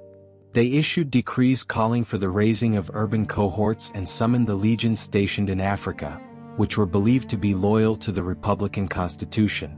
These African legions arrived at the port of Ostia and were marched into the city to secure the defensive perimeter. However, the administrative loyalty of these troops proved to be a paper fiction. As the heir's army encamped on the Campus Martius, just outside the sacred boundary, the defenders on the walls did not prepare their ballistae, they defected. The soldiers of the African legions, seeing the veterans of the dictator's army, recognized them as comrades rather than enemies. They opened the gates and deserted their officers, dissolving the Senate's military capability in a single afternoon.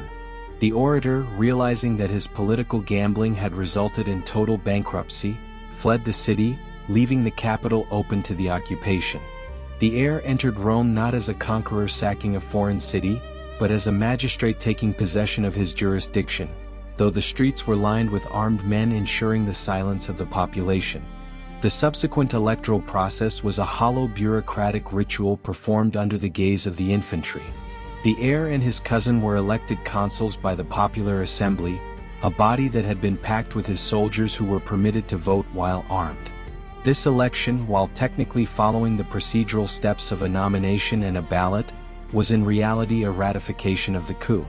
Once installed in the curule chair, the 19-year-old consul moved with terrifying speed to dismantle the legal framework established after the assassination.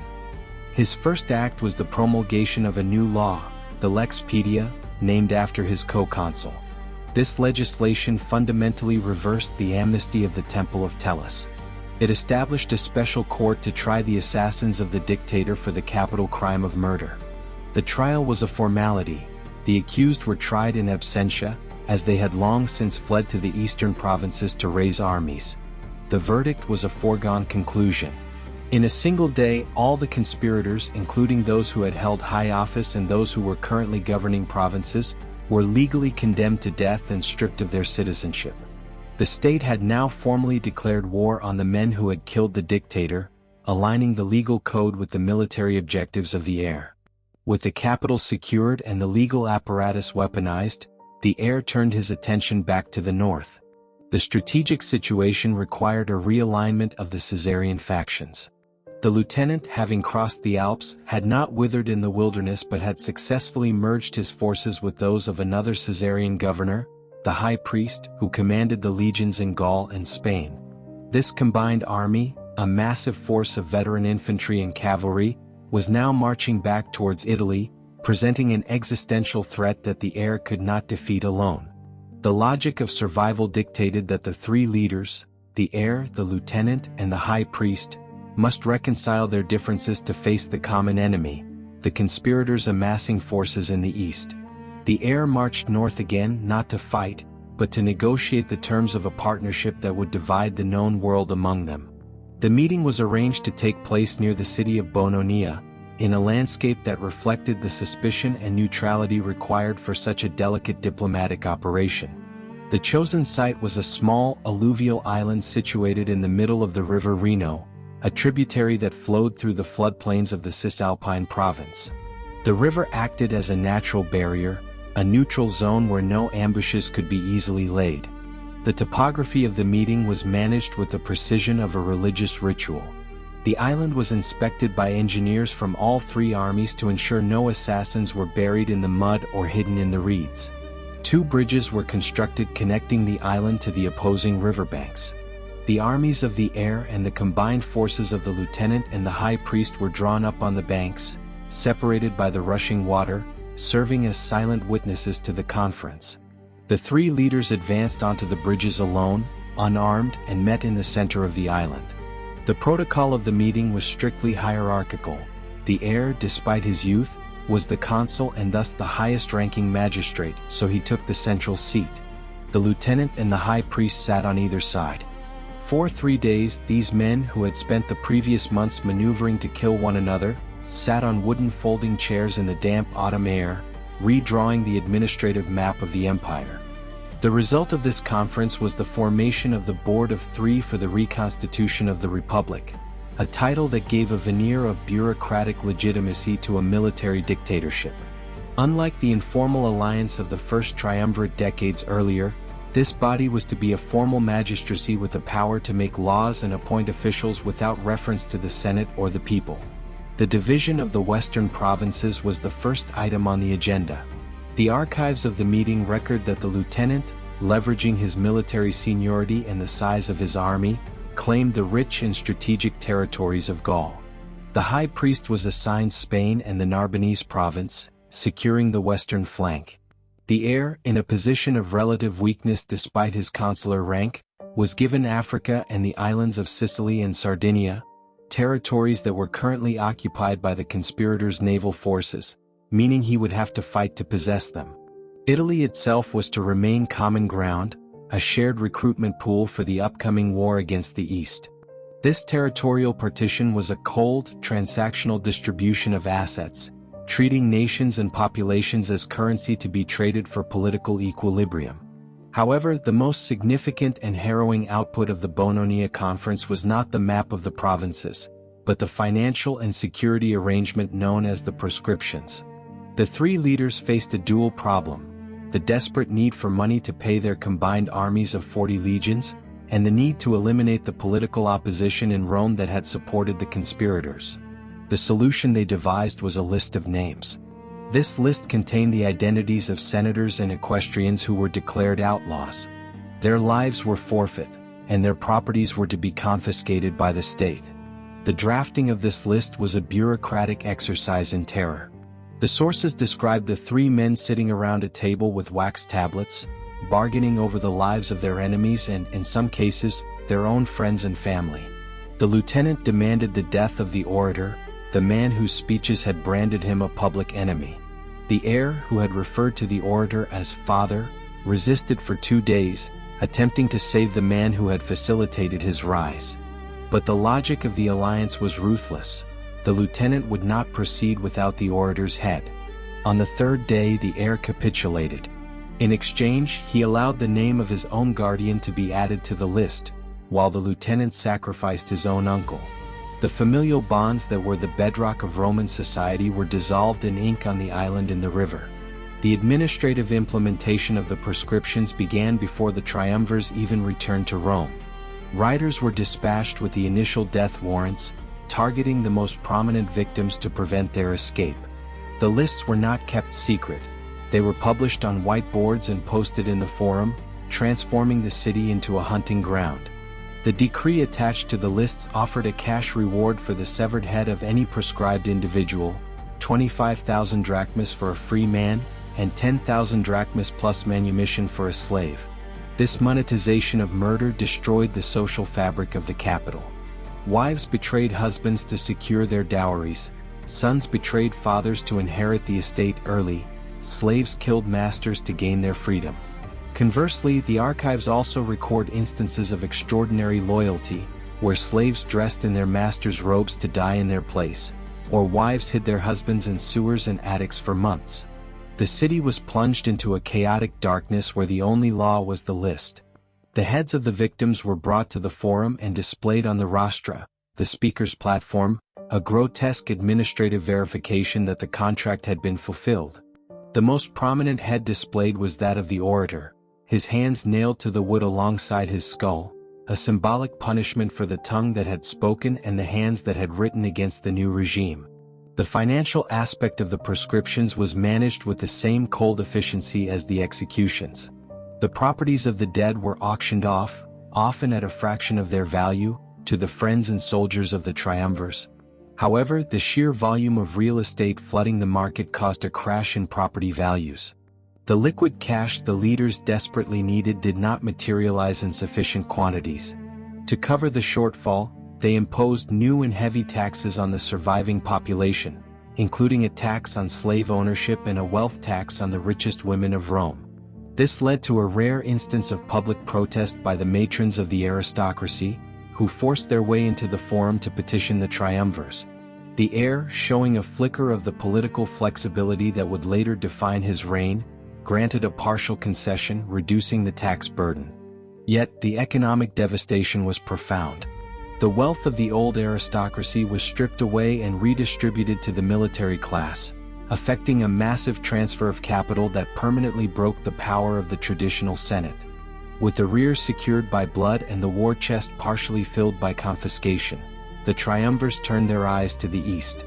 Across the Adriatic, the conspirators, the men who had dined together on the eve of the Ides, had used the intervening months to assemble a massive war machine. They had stripped the eastern provinces of gold, levied legions in Greece and Asia Minor, and built a fleet that dominated the Mediterranean. They styled themselves as the liberators, the last defenders of the Free Republic, but their administration was no less extractive than that of the triumvirs. They squeezed the cities of the East for tribute, punishing those that resisted with brutal sacks and enslavement. The world was now starkly divided into two armed camps, West versus East, Caesar's avengers versus Caesar's assassins. The diplomatic phase was over. The administrative focus shifted entirely to the logistics of transport and supply. The heir and the lieutenant moved their armies to the port of Brundisium, preparing to cross the same sea the dictator had crossed years before, to fight the final battle that would decide whether the Roman world would be ruled by a committee of generals or by the ghost of the Republic. The crossing of the Adriatic was a logistical operation fraught with peril. The fleet of the conspirators, commanded by a renegade admiral, patrolled the straits, intercepting supply ships and isolating the triumvirate's vanguard which had managed to land in Macedonia. The heir and the lieutenant were forced to wait for favorable winds and a gap in the blockade, a delay that tested the patience of their unpaid troops. When the crossing was finally effected, it was a triumph of numbers over seamanship. Hundreds of transport vessels, dangerously overloaded with men, horses, and siege equipment, ferried the army of the West onto the rocky coast of Epirus. From there, they marched eastwards along the Via Egnatia, the great military highway that connected the Adriatic to the Aegean. The destination was the plains of Philippi in Macedonia, a location dictated by the requirements of forage and water for two armies that together numbered nearly 200,000 men. The convergence of these two massive forces at Philippi created a city of canvas and wood that sprang up in the wilderness. The conspirators, occupying the high ground, established two fortified camps straddling the road, blocking the triumvirs' advance into Asia. Their strategy was one of attrition. They had superior naval support and abundant supplies coming from the east, whereas the heir and the lieutenant were cut off from Italy by the blockade and were effectively foraging in a hostile country. The conspirators intended to starve the Caesarians into submission without risking a pitched battle. The triumvirs, conversely, needed an immediate engagement. Their position was precarious. Disease was beginning to spread in the low-lying marshy ground of their camp, and the winter was approaching. The administrative correspondence from this period reveals the desperation of the lieutenant, who was the de facto commander of the campaign due to the heir's recurring illness. He engaged in a series of aggressive engineering projects, building causeways through the marshes to threaten the conspirators' flank, trying to provoke them into leaving their defensive positions. The tension broke in late October. The maneuvering in the marshes forced the conspirators to accept battle. The engagement was not a single coherent event but two separate battles fought on the same ground 3 weeks apart. The first battle of Philippi was a chaotic affair of mixed fortunes. The conspirator Brutus, commanding the right wing of the Republican army, smashed into the legions of the heir. The heir himself was absent from his tent, having been warned by a dream or perhaps by the prudence of his physician, a decision that saved his life, as his camp was overrun and his litter pierced by javelins. However, on the other side of the field, the lieutenant launched a furious assault on the forces of the conspirator Cassius. The lieutenant's troops broke the enemy line and stormed Cassius's camp. Cassius, seeing the dust rising from his captured headquarters and mistakenly believing that Brutus had also been defeated, committed suicide. This administrative error, a failure of reconnaissance and communication, cost the Republicans their best strategist. The death of Cassius fundamentally altered the dynamic of the campaign. Brutus, a man of philosophy rather than military intuition, was left in sole command of a demoralized army and a fractious coalition of officers. For 3 weeks he tried to maintain the strategy of attrition, but the discipline of his troops began to erode. They demanded a battle, fearing that the triumvirs were encircling them. Brutus, yielding to the pressure of his own soldiers, marched out for the Second Battle of Philippi. This engagement was a grim, frontal collision of heavy infantry, devoid of tactical nuance. The veterans of the triumvirate, fighting for their land grants and their survival, slowly ground down the resistance of the Republican levies. The line broke in the late afternoon. The slaughter that followed was the final extinguishing of the Republican cause. Brutus escaped into the nearby hills with a small retinue, but realizing the totality of the defeat, He chose to fall on his sword rather than be taken prisoner. His death marked the effective end of the war. The triumvirs stood as the undisputed masters of the Roman world. The remaining Republican officers either committed suicide or surrendered, transferring their allegiance to the victors. The focus of the narrative now shifts from the clash of armies to the division of the spoils and the reorganization of the empire by the survivors. The immediate aftermath of the victory on the plains of Macedonia was not a celebration of peace, but a cold, bureaucratic calculation regarding the division of the spoils and the management of the colossal human resources that now encumbered the victors. The Republican armies, having capitulated, were not massacred but were largely absorbed into the legions of the triumvirate. This administrative decision, while pragmatic, created a logistical monster. The combined forces now under the command of the victors numbered nearly 40 legions, a mass of armed humanity that far exceeded the defensive requirements of the empire and the financial capacity of the treasury to sustain. The pressing issue was not the defeated enemy, but the victorious soldier. Tens of thousands of veterans, men who had fought for years on the promise of retirement and land, were now demanding the fulfillment of their contracts. They were armed, organized, and aware of their power. They were no longer petitioners but creditors holding the state at sword point. To address this crisis, the two surviving leaders of the campaign agreed to a territorial and functional partition of the Roman world, a verbal contract that would determine the geopolitical flow of the next decade. The lieutenant, leveraging his seniority and his immense prestige among the troops, chose the path of wealth and reorganization. He took command of the eastern provinces, a vast jurisdiction stretching from Greece to Syria. His administrative objective was to extract the capital necessary to pay the army's wage arrears. The East, despite the depredations of the conspirators, still held the accumulated reserves of ancient tax systems and temple treasuries. The lieutenant's mission was essentially one of collection. He would move from city to city, levying tributes and engaging in the complex diplomacy required to re-establish Roman hegemony on the Parthian frontier. He took with him the bulk of the army, but also the responsibility for its payroll. The heir, conversely, was assigned the task that appeared to be a poisoned chalice. He was to return to Italy to oversee the demobilization of the veterans and the distribution of land. This assignment placed him directly in the path of the inevitable social collision. To provide land for nearly 200,000 men, the state required millions of acres of arable soil. Since the public lands had long since been occupied or privatized, the only administrative solution was confiscation. The heir was effectively charged with the systematic expropriation of Italian property owners to satisfy the military class. It was a role that guaranteed unpopularity and civil unrest, a trap that the lieutenant likely anticipated would destroy the young man's political career.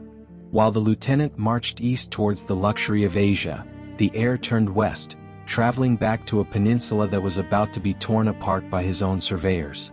The return of the heir to Italy was marked by a severe deterioration in his health, a recurring theme in the archival records of his life. He traveled by litter, often delaying his progress due to mysterious fevers, arriving in a country that was already simmering with resentment. The administrative machinery for the land settlements was established immediately. 18 wealthy cities across Italy were designated as prizes for the veterans. These were not enemy settlements, but loyal communities whose only crime was their agricultural prosperity. The process was brutal and strictly legalistic. Military surveyors, protected by centurions, arrived in the towns to measure the fields and map the boundaries. The existing owners, farmers, smallholders, and local gentry were served with eviction notices. There was no compensation, no appeal process, and no recourse to the courts.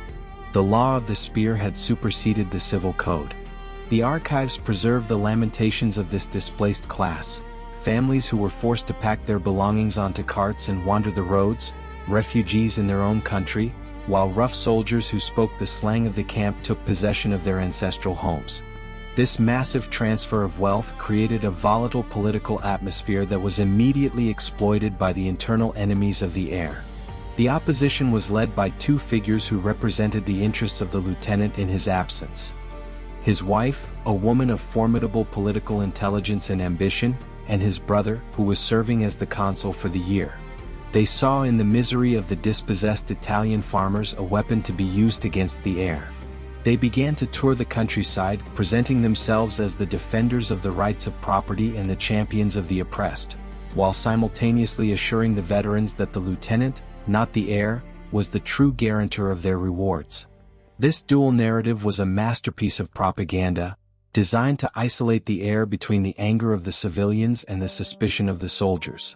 The city of Rome became a theater of riots and demonstrations, with the brother of the lieutenant holding assemblies where he displayed the weeping children of evicted farmers to incite the crowd. The conflict escalated from rhetorical skirmishes to kinetic engagement through a series of administrative failures to negotiate. The heir, attempting to maintain the fragile alliance with the lieutenant, sought to avoid open war, but the agitation of the lieutenant's wife and brother made governance impossible. They occupied Rome with their supporters, forcing the heir to withdraw his troops to avoid a massacre in the Forum. The friction points moved from the Senate House to the fortified towns of the Apennines. The brother of the lieutenant, recruiting a strange coalition of dispossessed farmers and loyalist veterans, raised an army under the banner of the consulship. The heir was forced to recall his own legions, men who were reluctant to fight their former comrades. The war that erupted, known as the Perusine War, was not a grand ideological struggle but a sordid conflict over real estate and authority, fought in the mud of the Italian winter. The strategic maneuvering led to the encirclement of the lieutenant's brother and wife in the hilltop city of Perugia. The heir, demonstrating a cold grasp of siege warfare, commanded his generals to construct a massive system of circumvallation. The engineering works at Perugia rivaled those of the great foreign campaigns. A fortified wall, miles in circumference, was built to lock the defenders in, while a second outward-facing wall was constructed to defend the besiegers from relief forces. The administrative reality of the siege was a slow, grinding famine. The city of Perugia, crowded with the consul's army and the civilian refugees, rapidly exhausted its food stores. The records describe the strict rationing imposed by the garrison commanders, the slaughter of the cavalry horses for meat, and the prohibition on slaves eating, effectively sentencing the servile population to death by starvation to save grain for the fighting men. The psychological dimension of this civil conflict is preserved in a unique form of archaeological evidence: the lead sling bullets used by the skirmishers of both sides. Excavations at the site have recovered missiles inscribed with short, vulgar messages. The soldiers of the heir wrote insults directed at the baldness of the lieutenant's brother and the sexual reputation of the lieutenant's wife. The defenders fired back projectiles mocking the heir's effeminacy and his hunger. These leaden texts, flying through the air over the starvation-stricken city, serve as a grim testament to the personal hatred that drove the war. It was a conflict devoid of the high-minded pretense of the struggle against the assassins. This was a gang war fought with the resources of a state. Inside Perugia, the situation deteriorated into a humanitarian catastrophe. The lieutenant's brother made several desperate attempts to break the breakout, leading sorties against the heir's fortifications, but the engineering held firm. The relief armies sent by the lieutenant's generals in Gaul hovered on the horizon but refused to engage, paralyzed by contradictory orders and a lack of clear authority from the lieutenant himself, who remained silent in the east. The failure of the relief force sealed the fate of the city. In the depths of winter, with the garrison reduced to eating leather and the civilians dying in the streets, the consul signaled his surrender. The gates of Perugia were opened, not to a liberating army, but to the grim, silent legions of the heir, who marched in to enforce the consequences of rebellion. The fall of the city marked the end of the attempt to check the heir's power in Italy, but the administrative processing of the defeated would leave a stain on his reputation that no amount of later propaganda could fully erase. The capitulation of Perugia was followed by a procedural sorting of the captives that revealed the bifurcated nature of the heir's mercy. The soldiers of the defeated army were treated with leniency. They were valuable assets, fellow veterans who could be reintegrated into the military machine. They were allowed to keep their lives and, in many cases, their property, provided they swore a new oath of allegiance. This was a pragmatic administrative decision. The heir could not afford to alienate the military class. However, the treatment of the senatorial and equestrian officers, the political aristocracy who had sided with the lieutenant's brother, was characterized by a calculated and theatrical cruelty. The heir separated the councillors of Perugia and the visiting Roman magistrates from the general population. The sources describe a scene of rigid judgment where the heir, seated on his tribunal, answered all pleas for mercy with a single monotonous phrase, "You must die." The execution of these prisoners was not conducted as a simple military purge but was elevated to the status of a ritualistic sacrifice. On the anniversary of the assassination of the dictator, the Ides of March, 300 senators and knights were led to the altar of the Divus Julius, the temple dedicated to the deified dictator. There, in a grotesque parody of religious observance, they were slaughtered like cattle. The historical analysis of this event debates whether it was a literal human sacrifice or a rhetorical exaggeration by later historians, but the administrative outcome is undisputed. The opposition leadership in Italy was physically exterminated. The city of Perugia itself was given over to the soldiers for pillage. In the chaos, a fire broke out, accidentally or deliberately, and the ancient Etruscan city was reduced to ash, its temples and archives consumed by the flames. The smoke of Perugia served as a warning to the rest of Italy that the cost of resisting the land confiscations was total annihilation. The aftermath of the massacre saw the flight of the lieutenant's wife. She escaped the city before the final closure of the net, fleeing to Greece to meet her husband. Her arrival in the east brought the news of the disaster to the lieutenant. The narrative describes the friction of their reunion. The lieutenant, who had been enjoying the adulation of the eastern cities and the tribute of kings, was furious at his wife for instigating a war he had not authorized, yet he was compelled by honor and strategy to respond to the defeat of his family. The peace between the triumvirs, established on the island in the river, had been shattered. The lieutenant gathered his massive fleet and his veteran legions and sailed for Italy, not as a returning governor but as an invader. He formed an alliance with the remnants of the pirate fleets and the surviving Republican admiral, effectively blockading the Italian peninsula. The heir, exhausted by the siege and the settlement crisis, marched south to Brundisium to confront him. The stage was set for the final fratricidal war that would decide the master of the world. However, a strange administrative phenomenon occurred beneath the walls of Brundisium. The armies of the two leaders, encamped opposite one another, refused to fight. These men were veterans of the same Gallic campaigns. They were relatives, friends, and comrades who had shared the same tents for a decade. They viewed the conflict as a quarrel between their generals, a domestic dispute that did not warrant their death. The centurions of both armies met in the space between the camps, not to duel but to negotiate. They delivered an ultimatum to their commanders: there would be no battle. The leaders were forced by their own subordinates to seek a diplomatic solution. The authority of the general, usually absolute in the Roman system, was overruled by the collective will of the soldiery. The heir and the lieutenant, stripped of the ability to use force, were compelled to meet once again at the negotiating table. The resulting agreement, known as the Treaty of Brundisium, was a complex piece of geopolitical engineering designed to reset the balance of power. The map of the empire was redrawn with even sharper lines than before. The lieutenant retained the east, confirming his dominion over the wealthy Greek and Asian provinces. The heir was given the west, including the troublesome provinces of Gaul and Spain, and the responsibility for Italy. The third triumvir, the high priest, was increasingly marginalized, relegated to the administration of Africa, a clear signal of his declining influence. To seal this new pact and to replace the bond of the broken friendship with a bond of blood, a dynastic marriage was arranged. The lieutenant's wife, the instigator of the Perusine War, had conveniently died of illness in Greece, removing a major obstacle to peace. The heir offered his own sister, a woman of celebrated virtue and beauty, to be the new wife of the lieutenant. This marriage was a transaction of state, a deployment of a female relative as a biological treaty clause.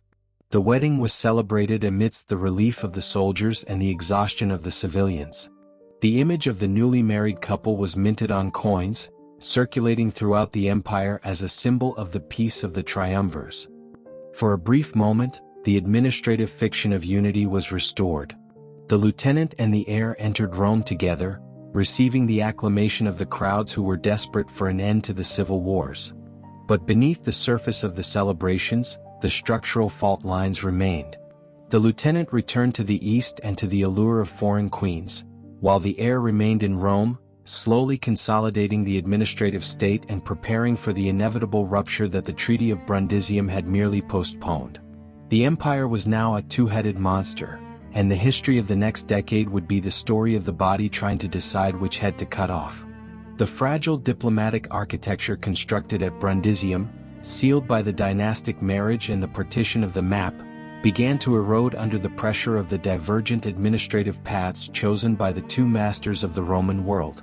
The lieutenant, having secured the wealthy eastern provinces, retreated from the austere political culture of the capital to the opulent administrative center of Alexandria. There, the strict separation between the Roman magistrate and the Hellenistic monarch began to dissolve. The correspondence from this period reveals a man increasingly detached from the Senate's oversight, adopting the dress and the ceremonial protocols of the foreign queen who shared his bed and his strategic counsels. This was not merely a personal indulgence but a geopolitical realignment. The lieutenant was attempting to fuse the military power of the Roman legions with the financial and cultural weight of the Ptolemaic kingdom, creating a new hybrid imperial center that would eclipse Rome itself. In contrast, the heir remained in Italy, engaging in a methodical program of state-building and propaganda that emphasized traditionalism and xenophobia. He utilized the administrative machinery of the census and the priesthoods to paint the lieutenant not as a fellow Roman general, but as a man bewitched by a foreign sorceress, a subordinate to an oriental despotism that threatened the sanctity of the Capitoline Jupiter. The conflict was fought initially with documents and statues rather than fleets. The heir restored the crumbling temples of the ancient gods, ensuring that his name was inscribed on the friezes as the restorer of piety. He commissioned poets and historians to write narratives that glorified the agrarian past of Italy, subtly contrasting the virtuous, homespun wool of the West with the corrupting silk and gold of the East. The city of Rome, still scarred by the civil wars, became the canvas for this ideological struggle, with every building project serving as a political argument in stone. The tension reached a critical administrative breaking point with the ceremony known as the Donations of Alexandria. In a theatrical display of authority held in the gymnasium of the Egyptian capital, the lieutenant and the queen sat on golden thrones, dressed as deities. A herald read a proclamation that redistributed the eastern territories of the Republic. The lieutenant, acting with an authority he did not legally possess, granted Roman provinces, Cyprus, Libya, and parts of Syria, to the children he had fathered with the queen. He proclaimed the queen to be the Queen of Kings, and her son, the alleged child of the dead dictator, to be the King of Kings. This document was a direct challenge to the administrative integrity of the empire. It treated the provinces, which were the collective property of the Roman people, as the private patrimony of a dynastic family. When the report of this ceremony reached Rome, formally dispatched by the lieutenant in a miscalculation of the Senate's reaction, it provided the heir with the legal pretext he had been cultivating for years. The heir's response was a masterstroke of illegal bureaucratic theater. He learned that the lieutenant had deposited his last will and testament with the Vestal Virgins, the same sacred repository that had held the dictator's will. Violating the religious sanctuary of the temple, the heir forced the virgins to surrender the document. He then convened a session of the Senate and read the private will of the lieutenant aloud to the assembly. The authenticity of the document was debated, but its political effect was absolute. The text allegedly stated that the lieutenant wished to be buried in Alexandria beside the queen, rather than in Rome. To the Roman mind, this was the ultimate proof of treason. It was a posthumous renunciation of his citizenship and an administrative confirmation that he intended to move the capital of the empire to Egypt. The Senate, manipulated by this revelation and the presence of the heir's soldiers, voted to strip the lieutenant of his consular authority. However, the heir was careful to avoid the appearance of another civil war. He did not declare war on the lieutenant, his former brother-in-law and fellow triumvir.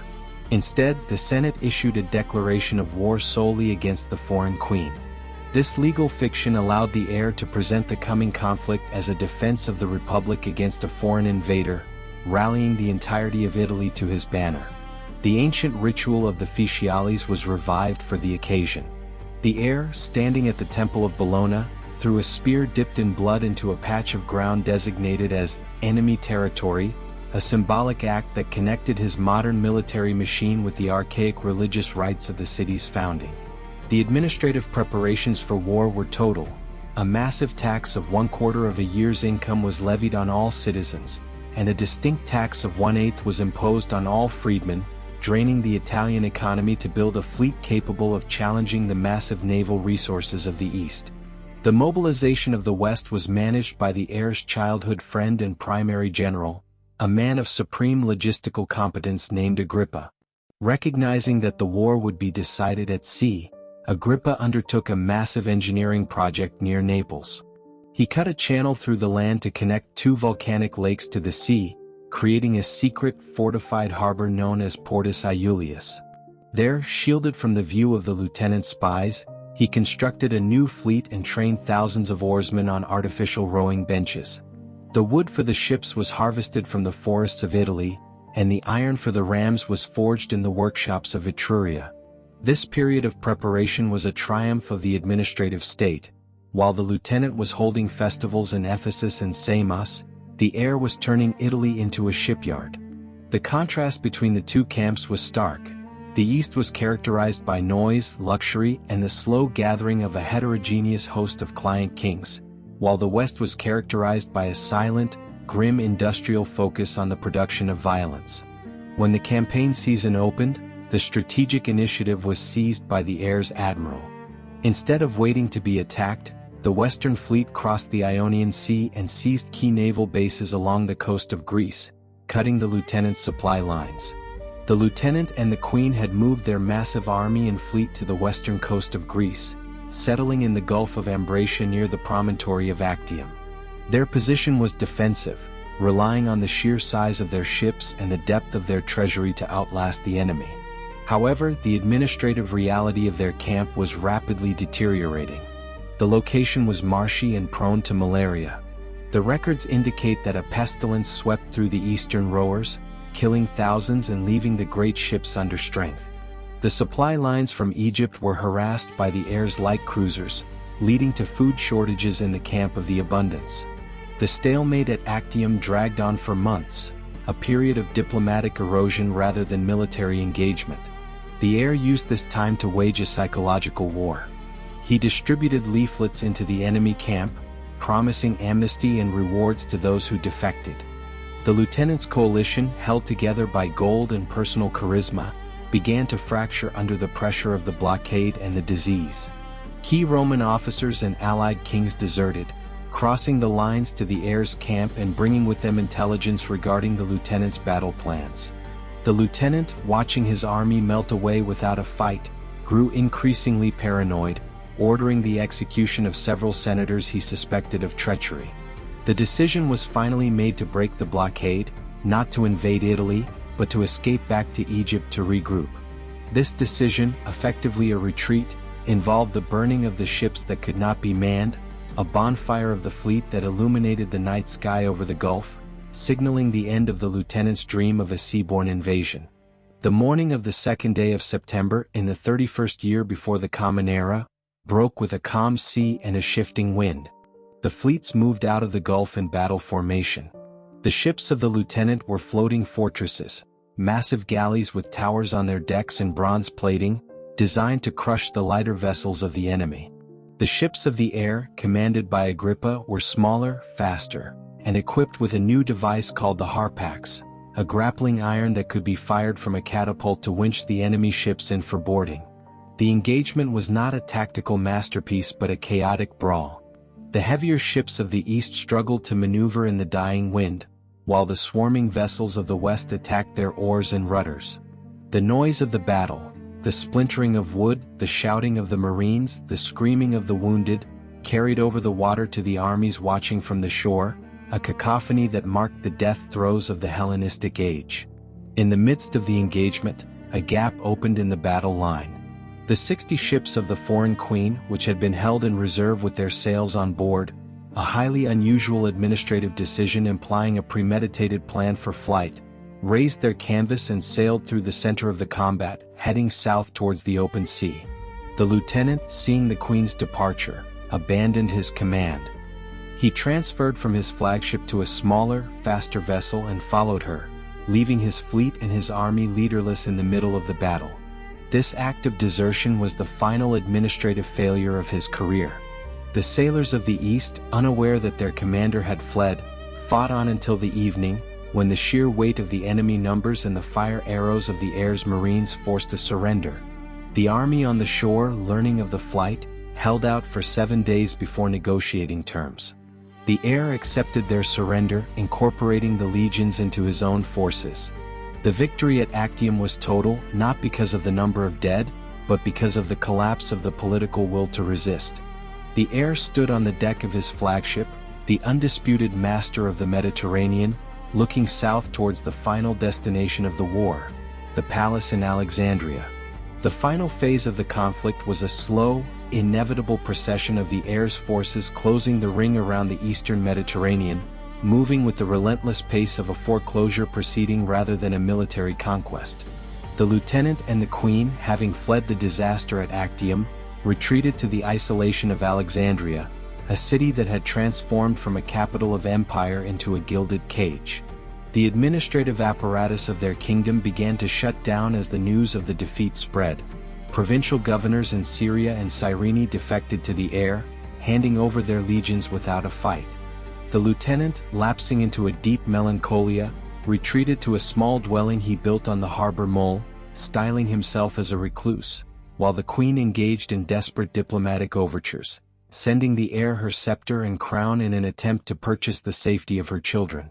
The heir accepted the gifts but gave no guarantees, his silence acting as a psychological weapon that amplified the terror within the palace.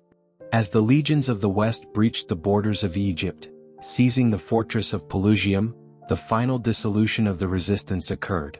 The lieutenant's cavalry, the last remnant of his military power, defected to the air in sight of the city walls.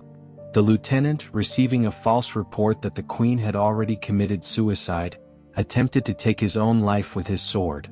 The attempt was botched. The wound was deep but not immediately fatal.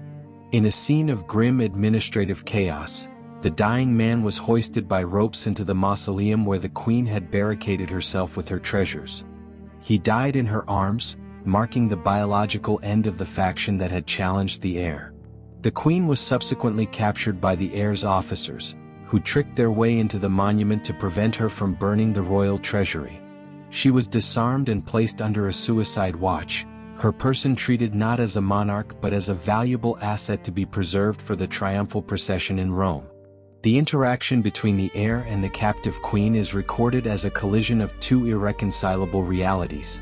The queen, accustomed to charming Roman generals, attempted to negotiate with the heir, appealing to his vanity and his need for gold. The heir, cold and impenetrable, treated her with the detached courtesy of a property manager assessing a seized estate. He viewed her not as a romantic figure but as a logistical problem.